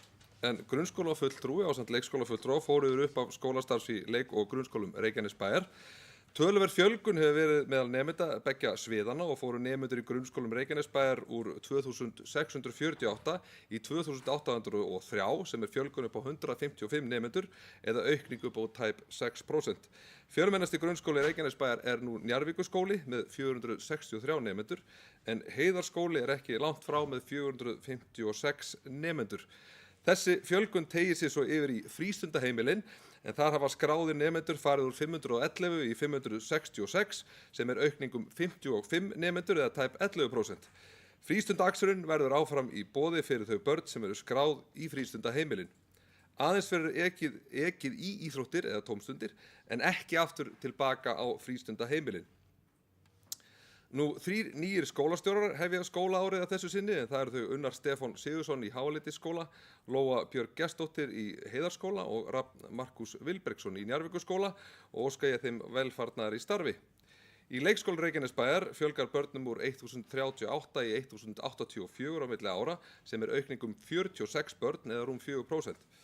Leikskólinn Drekadalur hóf störf í byrjun ágúst og hófst aðlögun barna 20. ágúst. Starfsemin fer fram í Keili á Ásbrú þar sem leikskólahúsnæðið við Drekadal ekki tilbúið. Vel gekk að ráða inn í leikskólan og eru starfsmenn í dag 12 talsins en gert ráð fyrir að fjölga verði í Drekadal í vetur þar til að 120 börn verða komin í leikskólan næsta vor. Nú, leikskóladeildin Tjarnalundur sem tilheyrir Tjarnaseli tók til starfa í byrjun ágúst síðastliðinn og byrjuðu 18 börn í aðlögun þar þann 12. ágúst en þar gert ráð fyrir 22 til 24 börnum á blönduðum aldri en Tjarnalundur einnig í Keili á Ásbrú þar til húsnæðaskóla við 1 verður tilbúið. Nú vel gekk að útbúa og gera húsnæði Keilis vistlegt og gott til að taka á móti börnum og foreldrum og starfsfólki og eiga leikskólastjórar viðkomandi leikskóla og starfsfólk þeirra hrós skilið fyrir vel unnin störf. Ráðningar starfsfólks í leikskólana hafa gengið ágætlega heilt yfir þó misjafnlega eftir leikskólum. Eins og staðan í dag vantar í einn leikskóla 4 stöðugildi og varða þeim sökum að fresta aðlögun 8 barna í framhaldi. Af þeim sökum var að fresta aðlögun 8 barna og í framhaldi af því var þeim boðin leikskólapláss í Drekadal. Öll börn fædd 2022 hafa fengið boðum leikskólapláss á þessu hausti og gera má ráð fyrir að byrja að vera að taka inn börn fædd 2023 upp úr áramótum og jafnvel fyrr ef pláss losna. Áformað að leikskólinn Garðasel flytji sig áramót í Asparlaut og þar koma til viðbótar 25 til 30 ný pláss. Nú svo ætla ég aðeins að stökkva hérna inn í mál 3 en það gjaldfrjálsar skólamáltíðir en Reykjanesbær hefur ákveðið að bjóða öllum grunnskólanemendum gjaldfrjálsar skólamáltíðir á skólaárinu. Markmiðið með gjaldfrjálsum skólamáltíðum að tryggja öllum grunnskólabörnum landsins aðgengi að góðum og hollum hádegisverði óháð fjárhagslegri stöðu foreldra. Þetta stuðlar að auknum jöfnuði og leggur þannig ríkari áherslu á jafnara samfélag fyrir alla. Nú, til þess að nýta sér þessa þjónustu þurfa forráðamenn að skrá þau börn sem ætla að nýta sér þjónustuna inn á skólamatur.is. Takk fyrir.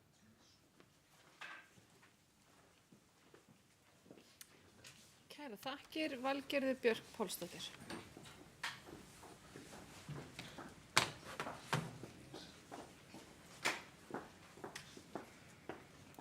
Virðulegi forseti, ég kem hér upp vegna máls númer 2 í fundargerð menntaráðs upphaf skólastarfs og það á ég við grunnskóla hlutann.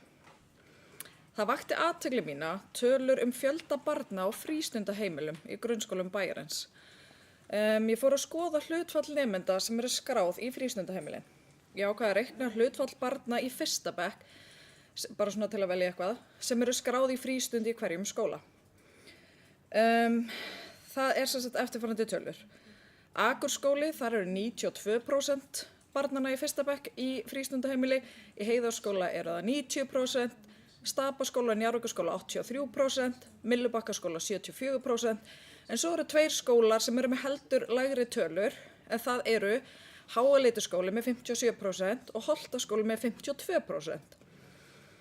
Þarna teiknaðist upp áhugaverð mynd, en það eru 2 skólar þarna sem skera sig úr, hvað varðar litla skráningu, og það eru Holtaskóli og Háaleitiskóli. Ég forvitin að vita hvort að ástæðurnar á bakvið þetta hafi eitthvað verið skoðaðar, hvort þetta hafi verið rætt, annaðhvort í menntaráði eða á skólastjórafundum.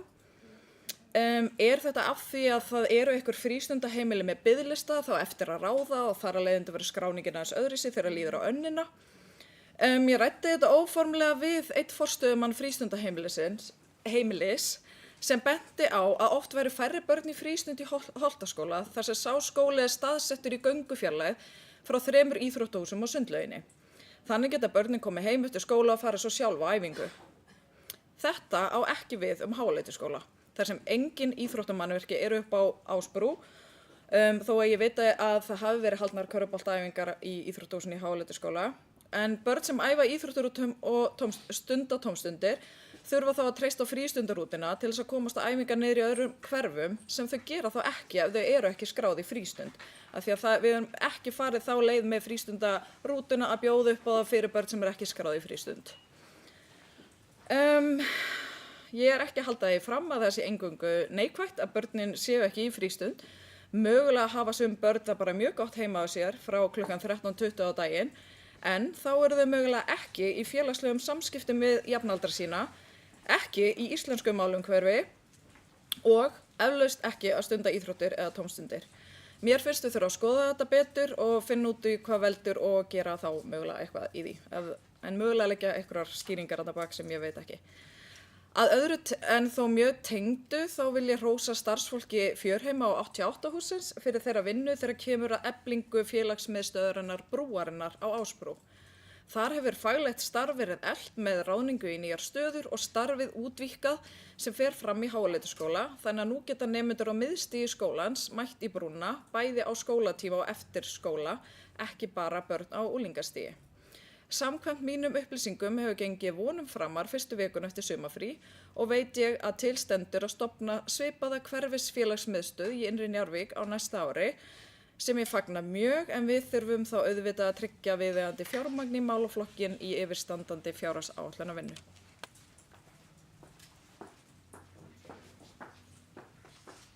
Kærar þakkir fyrir þetta. Sverrir Bergmann Magnússon.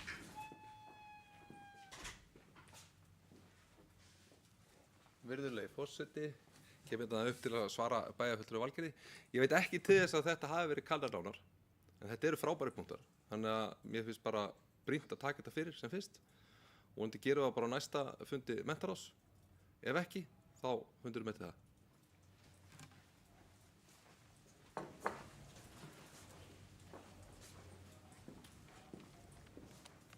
Já, kæru bæjarfulltrúar, orðið er laust fundargerð menntaráðs. Gjörðu svo vel, Helga Jóhanna Oddsdóttir.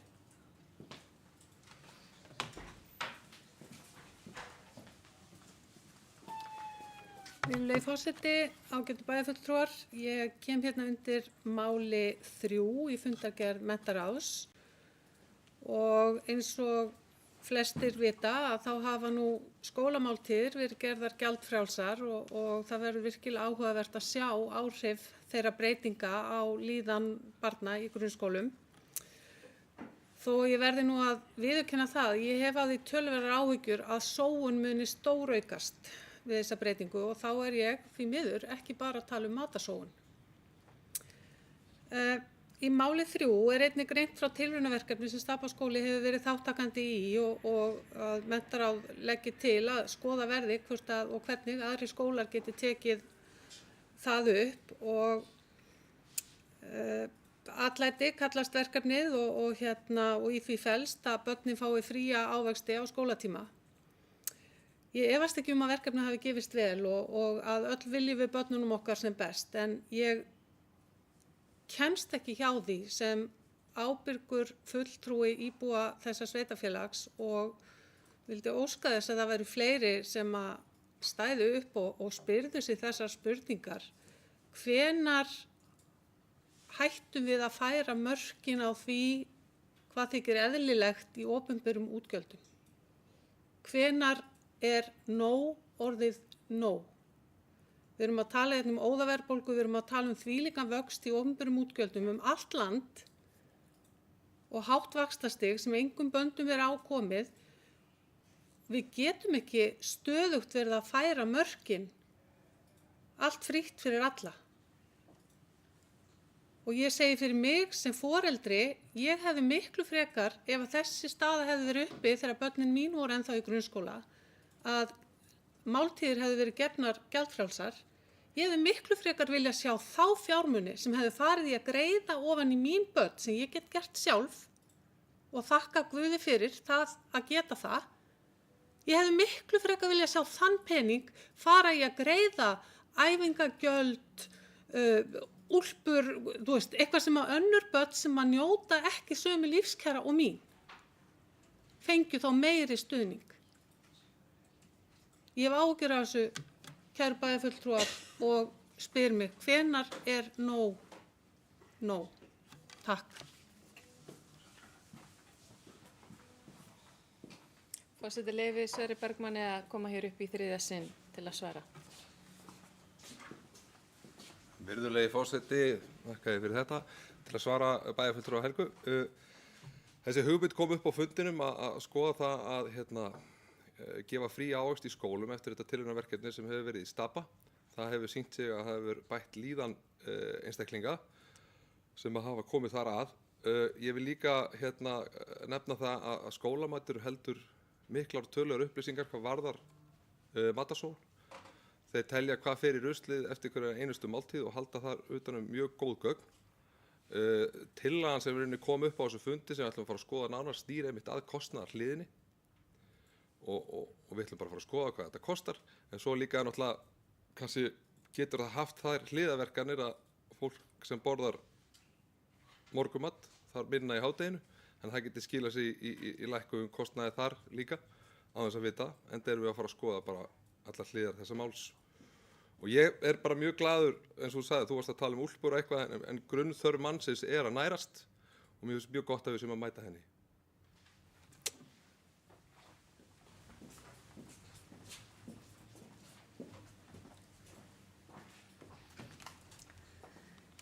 Kæra þakki fyrir þetta, Margrét Sanders.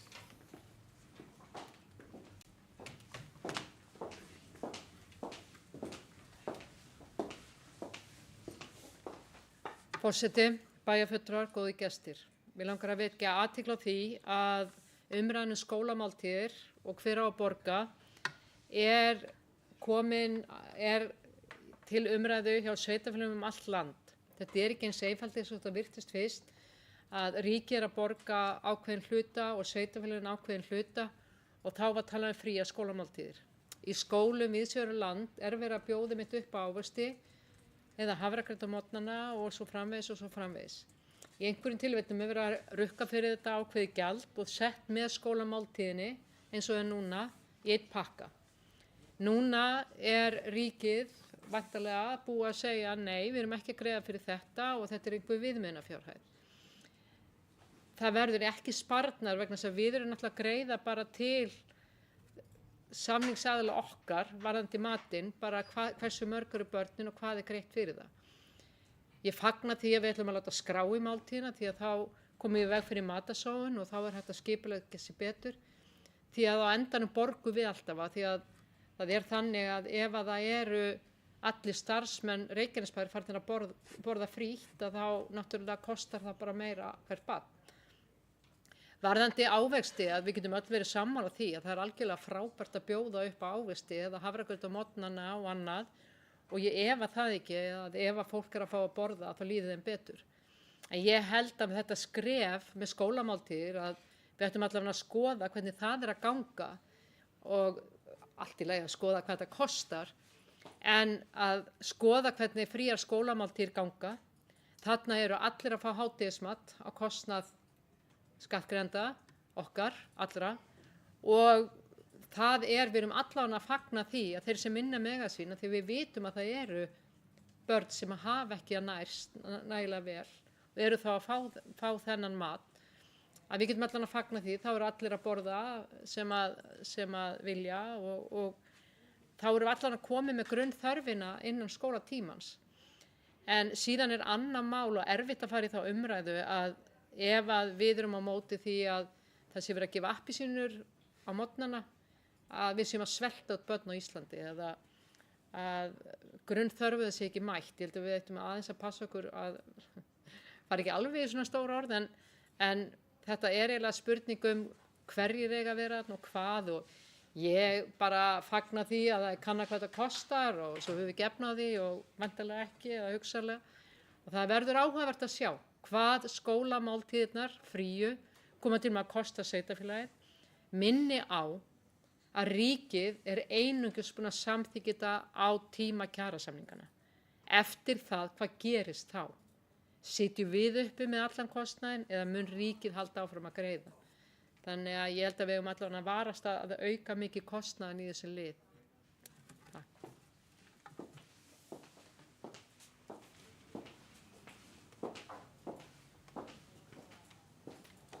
Kjartan Már Kjartason, gjörðu svo vel.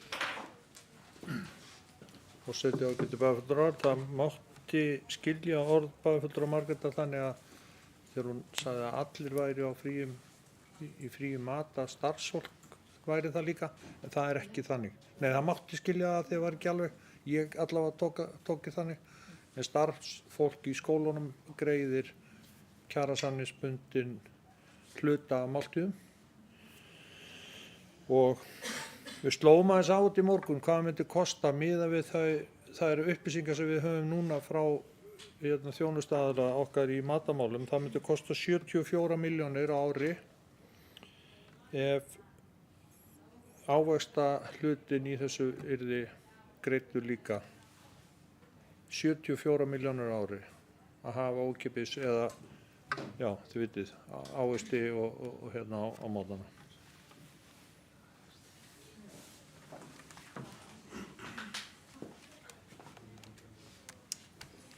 Já. Halldóra Fríða Þorvaldsdóttir, gjörðu svo vel.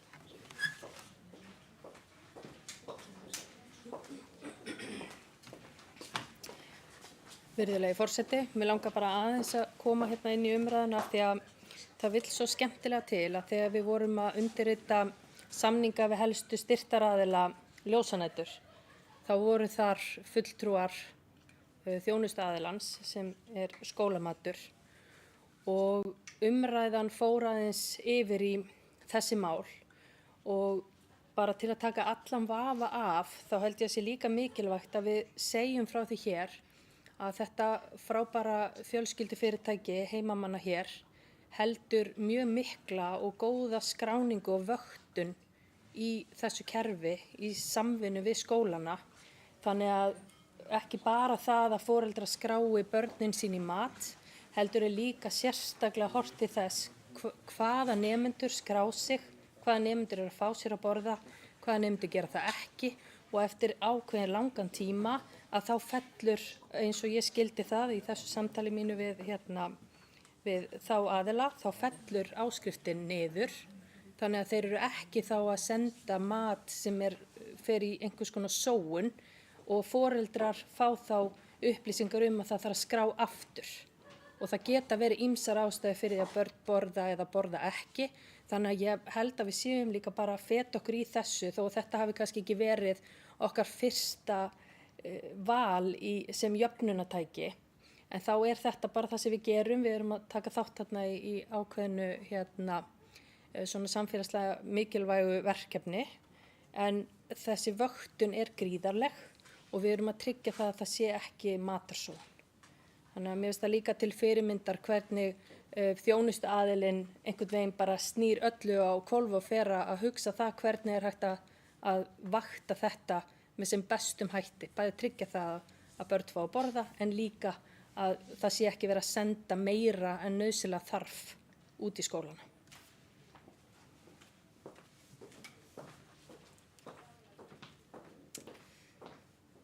Kæra þakki fyrir þetta. Það er rétt sem hér hefur fram komið að við erum með mikla sérfræðinga í skólamat sem er okkar fyrirtæki hér og er þetta þeirra uppástunga þar að segja að það sé skráð í, það er ekki sent bara gommi á mat sem að kannski 3 borða. Þannig að það verður algjörlega hort í þetta.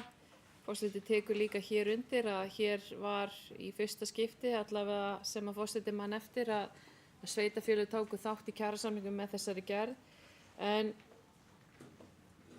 það er líka gott að líta til þess að hér erum að ræða fullt af fjölskyldum sem hefur vel efni á að borga matinn en þetta er ákveðið jöfnunar tækifæri fyrir alla og foreldrar sem eiga 2 börn í grunnskóla greiða fyrir það minni með 37.000 á mánuði sem er ágætis búbót til að eyða í aðra hluti fyrir þessi börn, sérstaklega þegar efnahagsaðstæðurnar í okkar landi er ekki skárri en þær eru í dag. En orðið er laust ef ykkur vill koma hérna í blá lokin undir fundargerð menntaráðs, svo er ekki. Þeir sem samþykkt geta fundargerðina vinsamlegast gefið merki.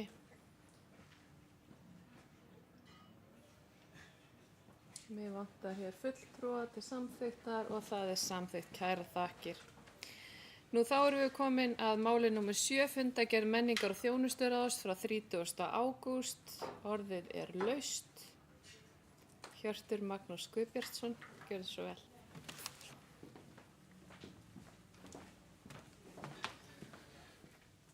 Forseti, ágætu bæjarfulltrúar og gestir, ég fékk þann heiður að sitja minn fyrsta fund í menningaráði síðastliðinn föstudag og svona í ljósi þess að sá sem ég satt fundin fyrir kallaði mig einu svona menningarsnöðan apa.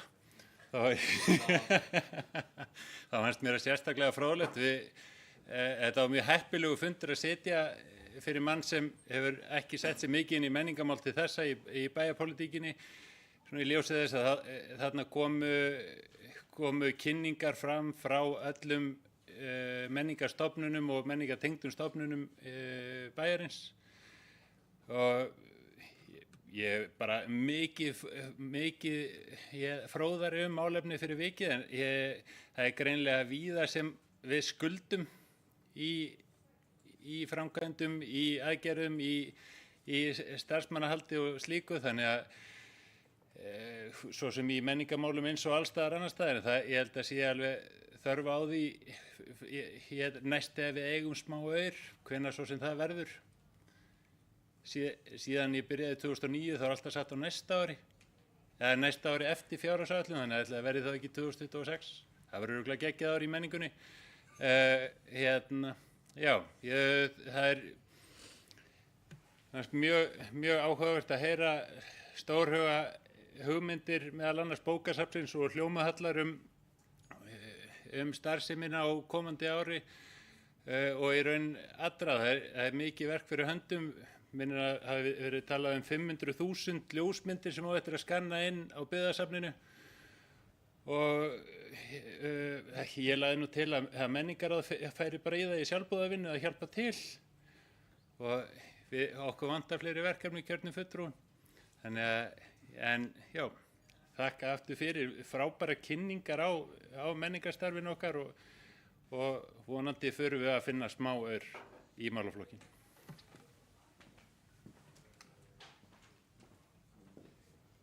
Takk fyrir þetta. Orðið er laust fundargerð menningar og þjónusturáðs. Hér hafa ekki fleiri hvatt sér hljóðs. Þeir sem samþykkt geta fundargerð menningar og þjónusturáðs vinsamlegast gefið þess merki. Og það er hér samþykkt af öllum greiddum atkvæðum. Nú þá erum við komin að dagskrármál nr. 8, valkostagreining vegna sameiningar sveitarfélaga til fyrri umræðu. En nú fengum við Róbert Ragnarsson ráðgjafa til okkur fyrir fundin til að svara spurningum bæjarfulltrúa varðandi málið, en hingað til hafa verið í gangi óformlega viðræður milli sveitarfélaganna 3 á Suðurnesjum, Reykjanesbæjar, Suðurnesjabæjar og Voga. Til að fylgja þessu máli hér úr hlaði í bæjarstjórn ætlar að taka til máls Halldóra Fríða Þorvaldsdóttir, formaður bæjarráðs, en forseti hvetur hér einnig bæjarfulltrúa Margréti Sanders og bæjarstjóra Kjartan Má Kjartansson að ljá málinu rödd sína ef að þið kjósið að bæta hér við ákveðnum atriðum þar sem að þessi 3 sátu fyrir hönd sveitarfélagsins í stýrihópnum. Gjörðu svo vel, Halldóra Fríða. Virðulegi forseti, mér langar að koma eins og hér hefur komið fram aðeins inn á þá vinnu sem hefur verið unnin í þessu máli og hvað tekur svo við í framhaldinu. En á fundi bæjarráðs í lok nóvember í fyrra þá samþykkti bæjarráð að tilnefna 3 fulltrúa Reykjanesbæjar í verkefnishóp sem bæjarstjórn staðfesti svo í kjölfarið. Eins og forseti kom hér inn á þá voru tilnefnd Kjartan Má Kjartansson bæjarstjóri og Margrét Sanders bæjarfulltrúi og svo sem hér stendur. En ég vænti þess að ef aðri fulltrúar í verkefnahópnum hér vilja bæta við þessa stuttu samantekt þá gerir þau það.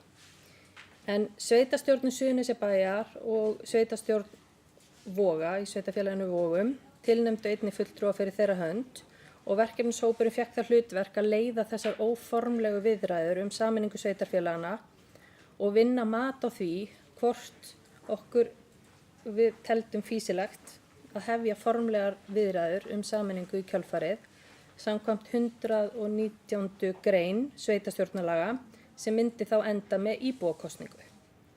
En frumkvæði að þessari vinnu kom frá sveitarfélaginu Vogum. Verkefnishópurinn samdi við KPMG verkefnastjórnun, ráðgjöf og aðstoð við gagnaöflun og greiningar og haldnir voru samráðsfundir með íbúum í hverju sveitarfélagi fyrir sig. En við mat á því hvort fýsilegt sé að hefja formlega viðræður sameiningu hefur verkefnastjórn skoðað ýmsa þætti sem varða rekstur, fjárhag, íbúasamsetningu auk fleiri atriða til að varpa ljósi á það hvort líklegt megi telja að sameiningin yrði íbúum til hagsbóta. En vísbendingar eru að við sameiningu yrði til fjölmennt og öflugt sveitarfélag sem stæði vel fjárhagslega, gæti veitt íbúum sínum góða þjónustu á öllum sviðum og hefði meira vægi í hagsmunagæslu fyrir svæðið en sveitarfélögin hafa hvert í sínu lagi. Vísbendingar eru einnig að rekstur sameinaðs sveitarfélags yrði hagkvæmari en rekstur sveitarfélagana 3 og samstarfsverkefnanna sem við höfum nú þegar. Verkefnisstjórn taldi vert að skoða þessar vísbendingar nánar og móta tillögu að mögulega sameinuðu sveitarfélagi ef niðurstöðurnar verða þær að við högnumst öll á sameiningu og gefa svo íbúum tækifæri til að greiða atkvæði sameiningu í kjölfarið eins og lög gera ráð fyrir. En nú hefur verkefnisstjórn lokið störfum í þessum óformlegu viðræðum og kjörnir fulltrúar hafa fengið, eins og hér kom fram hjá forseta, kynningu á þessum fyrstu niðurstöðum frá ráðgjöfum KPMG. En þegar óformlega viðræður er að ræða, þá erum við auðvitað bara rétt að fara undir yfirborðið. Í formlegu viðræðum er farið mun meira á dýptina þar sem við fáum niðurstöður í þær vangaveltur sem hópurinn hefur lagt fram ef af sameiningu yrði og þá sérstaklega varðandi framlag ríkisins í sameiningamálum, til dæmis varðandi framlag jöfnunarsjóðs til sameinaðs sveitarfélags, mögulegum úrbótum á almenningssamgöngum milli höfuðborgarsvæðisins og Suðurnesja, auk annarra mikilvægra mála eins og landa- og lóðamála innan sveitarfélagana. En hér erum við einungis í fyrri umræðu málið sem þarfnast 2 umræðuna í bæjarstjórn, þar sem niðurstaðan eftir síðari umræðu verði þá annarkvort að falli verði frá frekari viðræðum sameiningu eða samþykkt verður að fara í formlega viðræður sem enda þá með íbúakosningu. Ekki meira frá mér.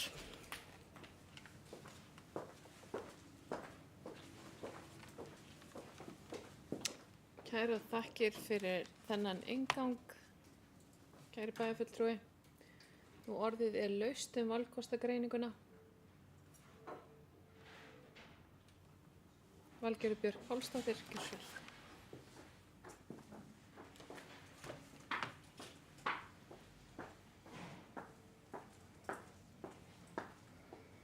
Virðulegi forseti. Ég vil bara segja að hugmyndafræðilega er ég mjög hlynnt sameiningu sveitarfélaga allt land. Mér finnst galið að það séu 63 sveitarfélag á Íslandi og mér finnst það bara vera ábyrgðar hluti bæjarfulltrúa land allt að skoða af mikilli alvöru hvort að þjóni ekki hagsmunum íbúana til lengri tíma að reyna að fækka verulega litlum stjórnsýslu einingum. Vaxandi ábyrgð sveitarfélaga og þjónustu við íbúa hefur kallað á eflingu sveitarfélaga í landinu og allir vita að litlar stjórnsýslu einingar eiga erfiðara með að veita góð þjónustu, sérstaklega menntun og velferðarþjónustu. Stærri sveitarfélög eru líklegri til að vera sjálfstæðari og sjálfbærari í rekstri til framtíðar en auðvitað verður að huga að ýmsum þáttum eins og lýðræðislegri þátttöku, samþjöppun valds og mögulega lélegra aðgengi að kjörnum fulltrúum. En þetta eru þættir sem íslenskar rannsóknir á sameinuðum sveitarfélögum hafa sýnt fram á eru helstu áhyggjur eða umkvörtunarefni íbúa jaðarbyggða. Með sameiningu allra sveitarfélagana á Suðurnesjunum sem eru núna í sem hafa tekið þátt í þessum undirbúningshópi hef ég þó ekki miklar áhyggjur af því sem ég var að ræða hérna áðan, helstu áhyggjunum. Það er frekar stutt á milli byggða hér, gott samstarf nú þegar alls kyns hluti. Ég hef þó ekki enn gert upp hug minn 100% varðandi sameiningu sveitarfélagana þar sem enn eiga eftir að berast gögn frá ríkinu sem og fleirum sem munu skýra myndina enn frekar. Svo er það auðvitað ekki í okkar höndum að ákveða með sameiningu, það er gert í íbúakosningu, en við kjörnir fulltrúar tökum ákvörðun hvort fari verði í formlegar viðræður og kosningu og þá þurfa að vera vel undirbúin og upplýst til að geta tekið ákvörðun og miðlað áfram til íbúa. En allavega, mér finnst bara mikilvægt að kjörnir fulltrúar geri opinberlega grein fyrir afstöðu sinni, bæði hér í Reykjanesbæ, Suðurnesjabæ og Vogum sem fyrst, til þess að við getum ákveðið hvort við höldum áfram með verkefni eða ekki. Takk.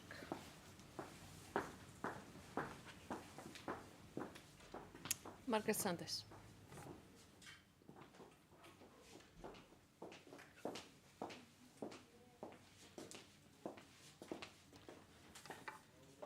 Forseti, bæjarfulltrúar, góðir gestir. Á 30 ára afmæli Reykjanesbæjar stend ég hér og við erum að taka fyrsta skrefið vonandi í frekari sameiningar. Það voru alls ekkit allir sáttir þegar að Keflavík og Njarðvík ásamt Höfnum voru sameinuð. Það var ansi gaman að hlusta á þetta, hlusta á umræðuna og það voru mikla tilfinningar. Og menn með tárin í augunum á 17. júní í Njarðvík þar sem talað var að það yrði aldrei aftur 17. júní í Njarðvík. Ég held að Njarðvíkingar sé nú sammála það að það hefur alveg verið áfram 17. júní þótt að hafa ekki endilega verið hérna við Stapann. Þannig að en aðrir sakna Stapans og 17. júní þar. Auðvitað er það þannig. Svo voru einhverjir sem töluðu að ætla að hlekkja sig við Njarðvíkurskiltið.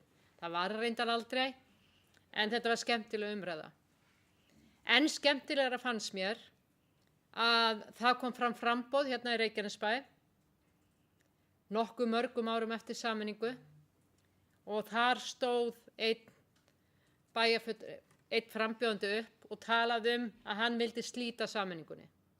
Mörgum árum seinna. Og þá stóð annar frambjóðandi upp og sagði: ég var 2 ára þegar sameiningi var og hér stend ég og er í framboði. Ég veit ekki alveg hvað ég á að segja. Þannig að þetta eru tilfinningar og það verða tilfinningar í þessu máli. Eftir að hafa verið í nefndinni og sem að formaður bæjarráðs, Halldóra Fríða, var með mér ásamt Kjartani Má bæjarstjóra, að Halldóra Fríða formaður bæjarráðs fór mjög vel yfir þær forsendur og annað sem við erum að horfa til. Ég vil bara standa hérna og segja mína skoðun. Ég tel að Suðurnesin séu álitlegasti kostur á Íslandi að búa á og vera með atvinnustarfsemi. Við höfum nægt land, við höfum mikla fjölbreytni í mannlífi, við erum með hafnirnar, við erum með flugvöllinn, við erum eitt af þessum sveitarfélögum sem hefur þurft að takast á við mikla breytingar og gert það vel saman. Þetta er ekkert framboðsræða en svoleiðis og það er ekki rétt núna að fara í einhvern ágreining hvort það eigi að sameina eða ekki. Mér langar bara að koma þetta fram og segja og lýsa yfir stuðningi. Ég hefði viljað sjá öll sveitarfélögin sameinast öll á Suðurnesjum og vera eitt af stærstu sveitarfélögum á landinu og vaxa áfram og Vogarnir að við erum að nálgast á og það er stutt í að þetta verður alveg hlið við hlið eins og Njarðvík og Keflavík hefur verið. Þannig að ég mæli hiklaust með að við allavega samþykkjum þetta þessu sinni. Við erum að fara í viðræður við ríki með ýmsa hluti og við ætlum að standa saman þar og svo verðum við bara að sjá þegar lengra dregur inn í veturinn, vonandi ekki of langur tími, hvort að bæjarstjórn standi saman í að segja já eða hvort þetta verður ágreiningsmál. Það er spennandi. Takk. Kæra þakkir Margrét Sanders, þetta var fín framboðsræða hér. Kjartan Már Kjartansson, gjörðu svo vel. Forseti, ágætu bæjarfulltrúar. Ég hef nú ekki miklu við þetta bæta sem að hér hefur komið fram hjá bæjarfulltrúum sem að hafa tekið þátt í þessari undirbúningsvinnu, Halldóru Fríðu og Margréti. En bara aðeins til glöggunar fyrir þá sem að kunna vera að fylgjast með eða horfa á fundin í beinni eða í upptöku síðar, að þá er tímaferlið þannig að nú erum við búin að vera í 1 ár í óformlegum viðræðum við Voga og Suðurnesjabæ og óformlega viðræði þýðir að það er bara verið að kanna hvort það sé yfir höfuð grundvöllur til formlegra viðræðna og það þarf að afgreiða það með góðum fyrirvara í bæjarstjórnum þeirra sveitarfélaga sem að hér ræðir og slík ákvörðun þarf að fara í 2 umferðir í bæjarstjórn. Þannig að ef að við ákveðum hér í dag eða bæjarstjórn ákveður hér í dag að fara í formlegar viðræður, þá þarf svo að taka það fyrir aftur síðar í síðar umræðu. En markmiðið er að nota þá veturinn í vetur til þess að klára undirbúningsvinnuna alla og vera svo með íbúakosningu næsta vor, líklegast í maí, þar sem að spilin verða lögð á borðið af öllum sveitarstjórnunum sem ákveða að taka þátt og fara í formlega viðræður. Þau spilin og niðurstöður viðræðna kynntar vel og rækilega fyrir íbúum og íbúar fá svo tækifæri til þess að greiða atkvæði. Íbúakosning færi þá fram líklega í maí eða júní 2025. Og ef að tillaga sameiningu kemur fram og verður samþykkt, að þá hafa sveitarfélögin 1 ár til þess að undirbúa stofnun nýs sveitarfélags sem yrði þá kosið í sveitarstjórn þess sveitarfélags hins nýja í sveitarstjórnarkosningum 2026. Það er að segja eftir 1,5 ár rúmlega. Þannig að það er mikilvægt bara að við höldum vel á spilunum, við klárum þetta mál, undirbúum það eins vel og við getum, upplýsum íbúa eins vel og við getum og svo er það þá í höndum íbúana að greiða atkvæði með eða á móti. Ég vildi bara koma þessu á framfæri, frú forseti. Kæra þakkir bæjarstjóri, Margrét Þórarinsdóttir.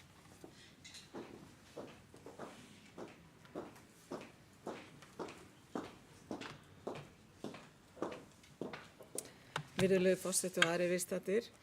Já, til framtíðar þá tel ég að sameina ætti öll sveitarfélög á Suðurnesjum. Sameiningin hún styrkir sveitarfélögin, gerir þau sjálfstæðari og öflugri, til dæmis gagnvart ríkisvaldinu og til að takast á við óvænta atburði eins og náttúruvá. Eykur sjálfbærni þeirra og færni til að takast á við framtíðar áskoranir. Vaxandi ábyrgð sveitarfélaganna og þjónustu við íbúa kallar á öflugri sveitarfélög. Ég bind mikla vonir við að Vogar og Reykjanesbær nái saman sameiningu og vonandi fylgir Suðurnesjabær í kjölfarið. Þetta er að sjálfsögðu endingu ákvörðun íbúanna sjálfra en ávinningurinn er augljós að mínu mati og ég með því að samþykkja að við sveitarfélögin sameinist. Takk fyrir.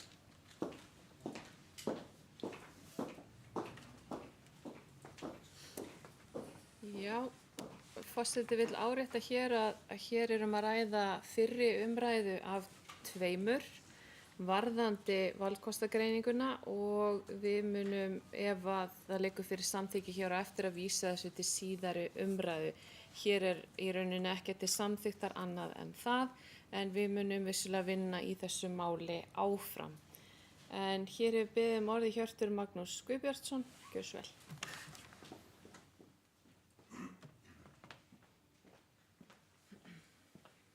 Forseti, ágætu bæjarfulltrúar, ég kem upp til að lýsa minni afstöðu í þessari atkvæðagreiðslu.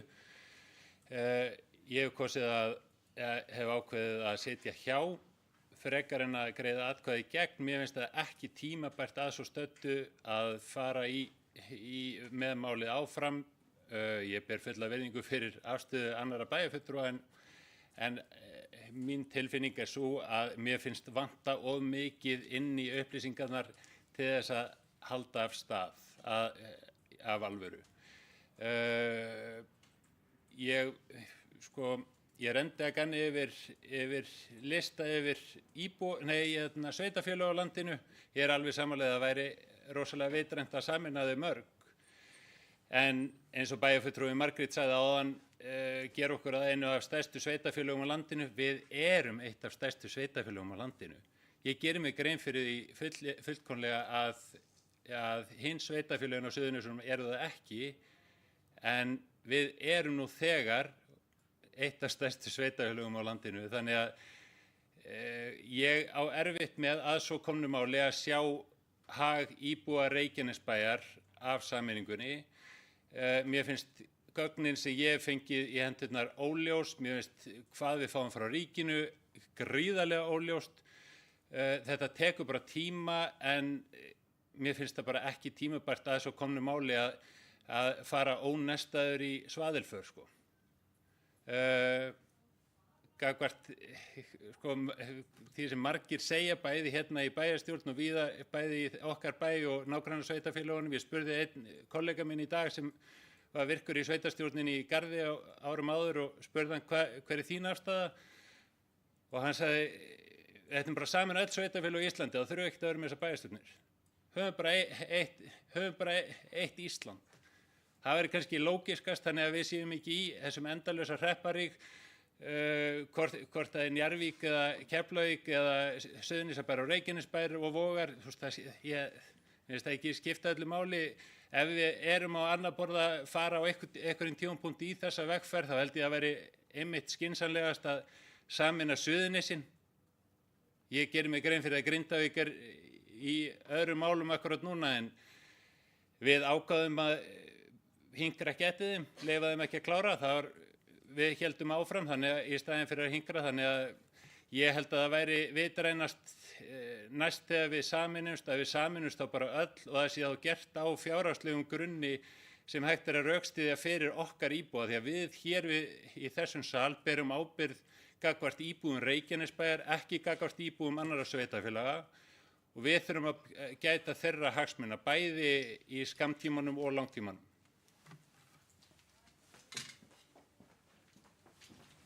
Já, Bjarni Páll Tryggvason, gjör svo.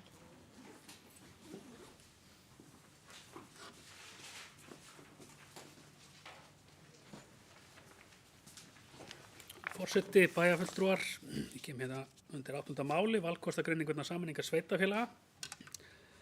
Mér finnst bæjarfulltrúi Hjörtur taka svolítið fullt djúpt í árana þegar hann tala til dæmis það að hér sé verið að leggja ónestuð upp til dæmis í einhverja svaðilför. Mér finnst rétt að halda þetta til haga að við höfum verið með fulltrúa af hálfu Reykjanesbæjar í vinnu í fleiri mánuði í að undirbúa málið og leggja svolítið svona þá niðurstöðu þeirra vinnu fyrir okkur hérna. Og á þessum tímapunkti er hérna, ég heyri ekki annað að það sé bara nokkuð góð samstæða meðal þessara fulltrúa það að rétt sé að vísa málinu áfram í seinni umræðu og halda áfram að hérna, nýta það sem að þá umræðu sem er þegar komin að stað og dýpka hana og það liggja fyrir ógreinni af upplýsingum í þessum málum. Og það fyrir utan að sameining sveitarfélaga er flókimál, þetta er tilfinningamál og þetta er hlutur sem að ekkert svona endilega hægt að setja upp sem eitthvað bara perfekt dæmi og setja það fram þannig að það er best að bara öll sveitarfélög sameinist. Stundum þarf að vinna hlutina í smærri skrefum eins og við höfum sannarlega gert hér á Suðurnesjum og höfum farið frá því að vera Suðurnesjabær er sameinaður úr Garði og Sandgerði, Reykjanesbær er sameinaður úr Njarðvík, Keflavík og Höfnum og ég held að þegar við stöndum hérna á 30 ára afmæli Reykjanesbæjar, alveg sama hvaða hagsmuni voru kannski til staðar hérna fyrir 30 árum síðan, það er enginn að fara að segja, heyrðu, þetta var nú að vitlausasta sem við nokkuð tíma gert sko. Þetta bara var algjörlega galið sko.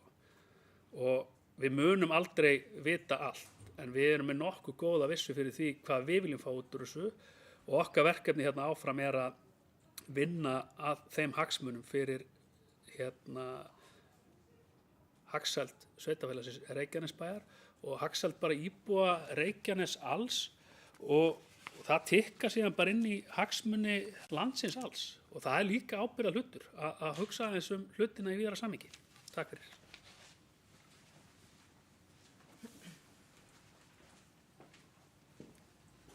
Kjartan Már Kjartason. Forseti, vegna orða bæjarfulltrúa Hjartar hér áðan að þessi hópur hefði ákveðið að bíða ekki eftir Grindavík, þá bara sé ég mig tilneyddan til að útskýra það fyrir honum og öðrum sem að hér kunna vera að hlusta og fylgjast með að þetta er ekki fyrsta sinn. Á síðasta kjörtímabili fóru svona óformlega viðræður aðeins af stað og þá var Grindvíkingum boðið að vera með og þeir afþökkuðu gott boð og þeir gerðu það aftur núna. Löngu áður en að jarðhræringar hófust af þeim krafti sem að síðan varð í nóvember 2023. Þannig að Grindvíkingum stóð til boð að taka þátt í þessum viðræðum, þau höfnuðu því en sögðust gjarnan vilja fá að fylgjast með hvernig gengi en vildi ekki taka beina þátt. Svo það sé alveg á tandurinn.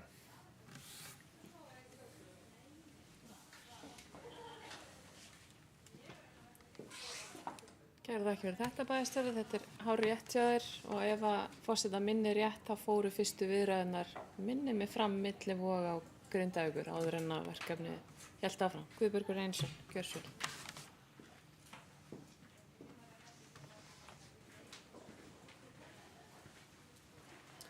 Forseti, bæjarfulltrúar, ég tek undir margt sem að hefur verið sagt og mikið af því sem allt sem að Bjarni sagði. Við eigum auðvitað að hleypa þessari fyrstu umræðu af stað, sjá hvað, eins og Hjörtur hefur oft sagt annað mál, kíkja í pakkan, sjá hvað gerist, sjá hvað er í boði og auðvitað hugsa okkar skjólstæðinga, íbúa Reykjanesbæjar. Og svo þegar kemur að seinni umræðunni, þá getum við svona komið með okkar skoðanir eftir að við erum búin að kíkja í pakkan. En takk fyrir. Takk fyrir þetta kæri bæjarfulltrúi og minni að ávarpa fólk hér innan húss sem bæjarfulltrúa. Orðið er laust.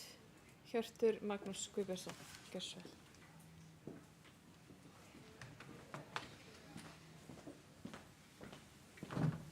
Forseti ágætu bæjarfulltrúar, ég lofa að koma ekki aftur upp í kvöld. Mér langaði bara kannski að skýra orð mín aðeins frekar. Bæjarstjóri sá sig knúinn til að leiðrétta það sem ég sagði. Hann sagði nákvæmlega sama bara með öðrum orðum. Þeir ákváðu að sitja hjá, við héldum áfram. Það er nákvæmlega það sem ég sagði. Þeir stoppuðu, við héldum áfram. Í því felst skildum það eftir. Það er bara nákvæmlega það sem orðin þýða.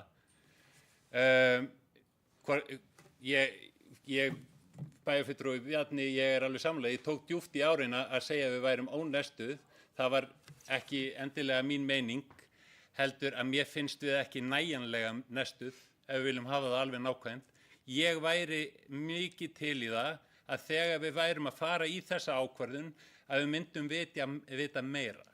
Það er mín tilfinning á þessum tímapunkti að þegar ég er að taka svona viðamikla ákvörðun þá væri ég til í að hafa meiri tilfinningu fyrir því hvert við erum að fara í þessari umræðu, hvert við erum að fara bara í öllum pakkanum. Mér finnst ég ekki vita neitt nákvæmlega, þú veist, það er talað ríki ætla kannski þetta, mér finnst þetta allt og óljóst og þetta minnir mig allt og mikið á þegar fyrri stjórnendur Reykjanesbæjar tóku ákvörðun að fara í dýpkun og milljarða framkvæmdir í Helguvík að því að kannski ætlaði ríki að splæsa seinna. Þegar við fórum svo að rökka ríki þá sagði ríki, nei þeir eru búnir, við höfum engan hag af því sérstakann að fara að láta ykkur pening núna. Við þurfum að passa gagnvart ríkinu sérstaklega að hafa allt 100% þegar ákvörðun er tekin. Ég er ekki að tala að allt er að vera 100% núna, en bara reynslan verður að kenna okkur eitthvað og reynslan þarf að sýna okkur í þessu að gagnvart ríkinu, ef við fáum það ekki skjalfest fyrirfram, þá erum við ekkert að fara að fá það. Það er bara bókstaflega reynsla Reykjanesbæjar sem er okkar bær. Það er þess vegna sem ég ákvað að setja hjá. Ég er ekki tilbúin á þessum tímapunkti til þess að samþykkja að fara í viðræður nema að hafa allavega einhverja hugmynd hvort það sé bara almennt eitthvað í pakkanum eða hvort það sé bara grín. Ég er ekki að efast vinnu starfshópsins að neinu leyti. Ég er fullviss að þau eru búin að vinna ofboðslega vel, en ég hefði bara viljað gefa þeim kannski aðeins meiri tíma til þess að halda áfram þessari frábæru vinnu sinni.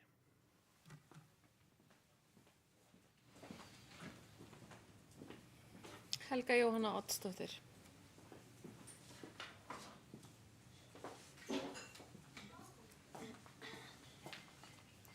Virðulegur forseti, ágætu bæjarfulltrúar. Já, það er eins og stalla mín Margrét bæjarfulltrúi Sanders sagði að það er alveg við hæfi að standa hérna á 30 ára afmælis ári Reykjanesbæjar og ræða frekari sameiningar og þó fyrr hefði verið.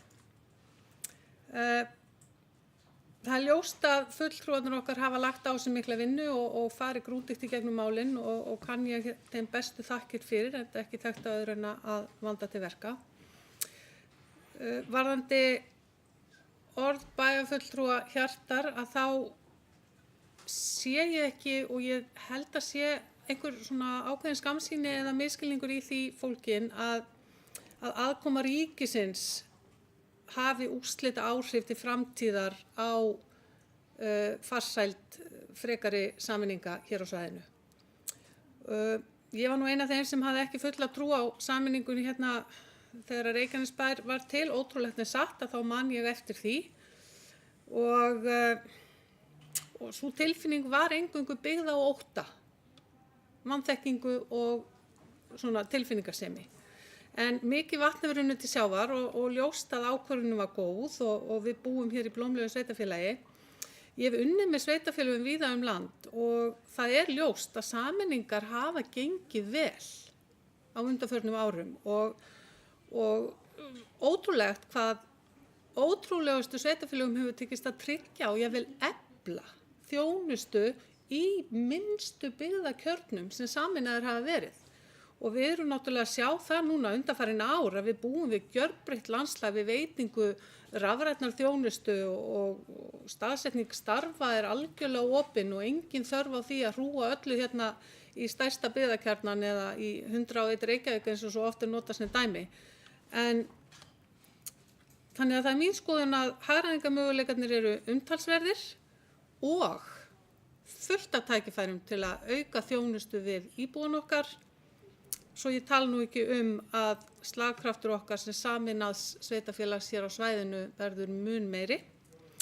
En það breytir því ekki að baki ákvörðun frekari viðræður þarf að liggja ljóst fyrir hvaða forsendur gætu verið í spilinu og við þurfum að vanda til verka og því fagna ég því hér að við skulum hefja svona þessa umræðu á þessari fyrstu umræðu og tel að í okkar höndum er mikið gæfuspor fyrir Reykjanesbæ og við þurfum að vanda okkur.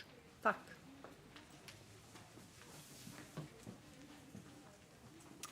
Kærar þakkir fyrir þetta. Fleiri bæjarfulltrúar sem vilja létta á sér valkostagreiningu sameiningu sveitarfélaga.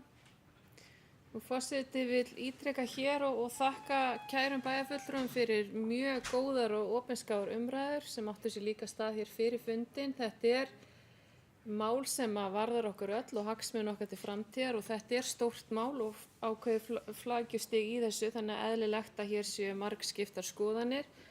Það má alveg segja það að hér eru upplýsingar sem við viljum fá nánar máli sem hefði verið betra að væri til hér, en það er eitthvað sem við getum unnið að. Hér er allavega fyrri umræða málið og hér er ekkert samþykkt á þess að taka það til 2 umræðna. Þannig að forseti leggur hér til, vegna þess að hér hefjast tónleikar eftir 40 mínútur, þannig að það heyrist í okkur ennþá. Hér er að hefjast ljósanótt. En forseti leggur hér til að fá hér atkvæðagreiðslu málið hvort að bæjarfulltrúar geti hugsað sér að vísa þessu máli til síðari umræðu með því að sjálfsögðu að unnið verði í máli á milli þeirra funda til nánari greiningar og rýningar á gögnum og hagsmunum sveitarfélagsins okkar. Þeir sem samþykkt geta þá tillögu vinsamlegast gefið merki og það eru 10 fulltrúar, þeir sem sitja hjá eða á móti situr hjá. Hér situr 1 hjá og 10 eru samþykkir að vísa málinu til síðari umræðu. Kærar þakkir fyrir þetta, kæru bæjarfulltrúar. Í blá lokin er hér fundaliður 9, æsispennandi jafnréttisáætlun 2024-2027 til síðari umræðu. En forseti fór hér ágætlega yfir tillögu að áætluninni síðast og mun hér því ekki gera það aftur því líkt og forseti kom inn á hefst hér gleðilæti eftir tæpan hálftíma. Þannig að eru hér athugasemdir varðandi jafnréttisáætlun til næstu 3 ára. Síðasti séns, svo er ekki. Þeir sem samþykkt geta jafnréttisáætlun Reykjanesbæjar 2024-2027 vinsamlegast gefið þess merki og það eru allir því samþykkir. Nú kæru bæjarfulltrúar, hér er formleg dagskrá bæjarstjórnar tæmd. Fundargerð bæjarstjórnar verður undirrituð rafrænt og lýsi ég því í bæjarstjórnarfundi Reykjanesbæjar númer 680 hér með slitið.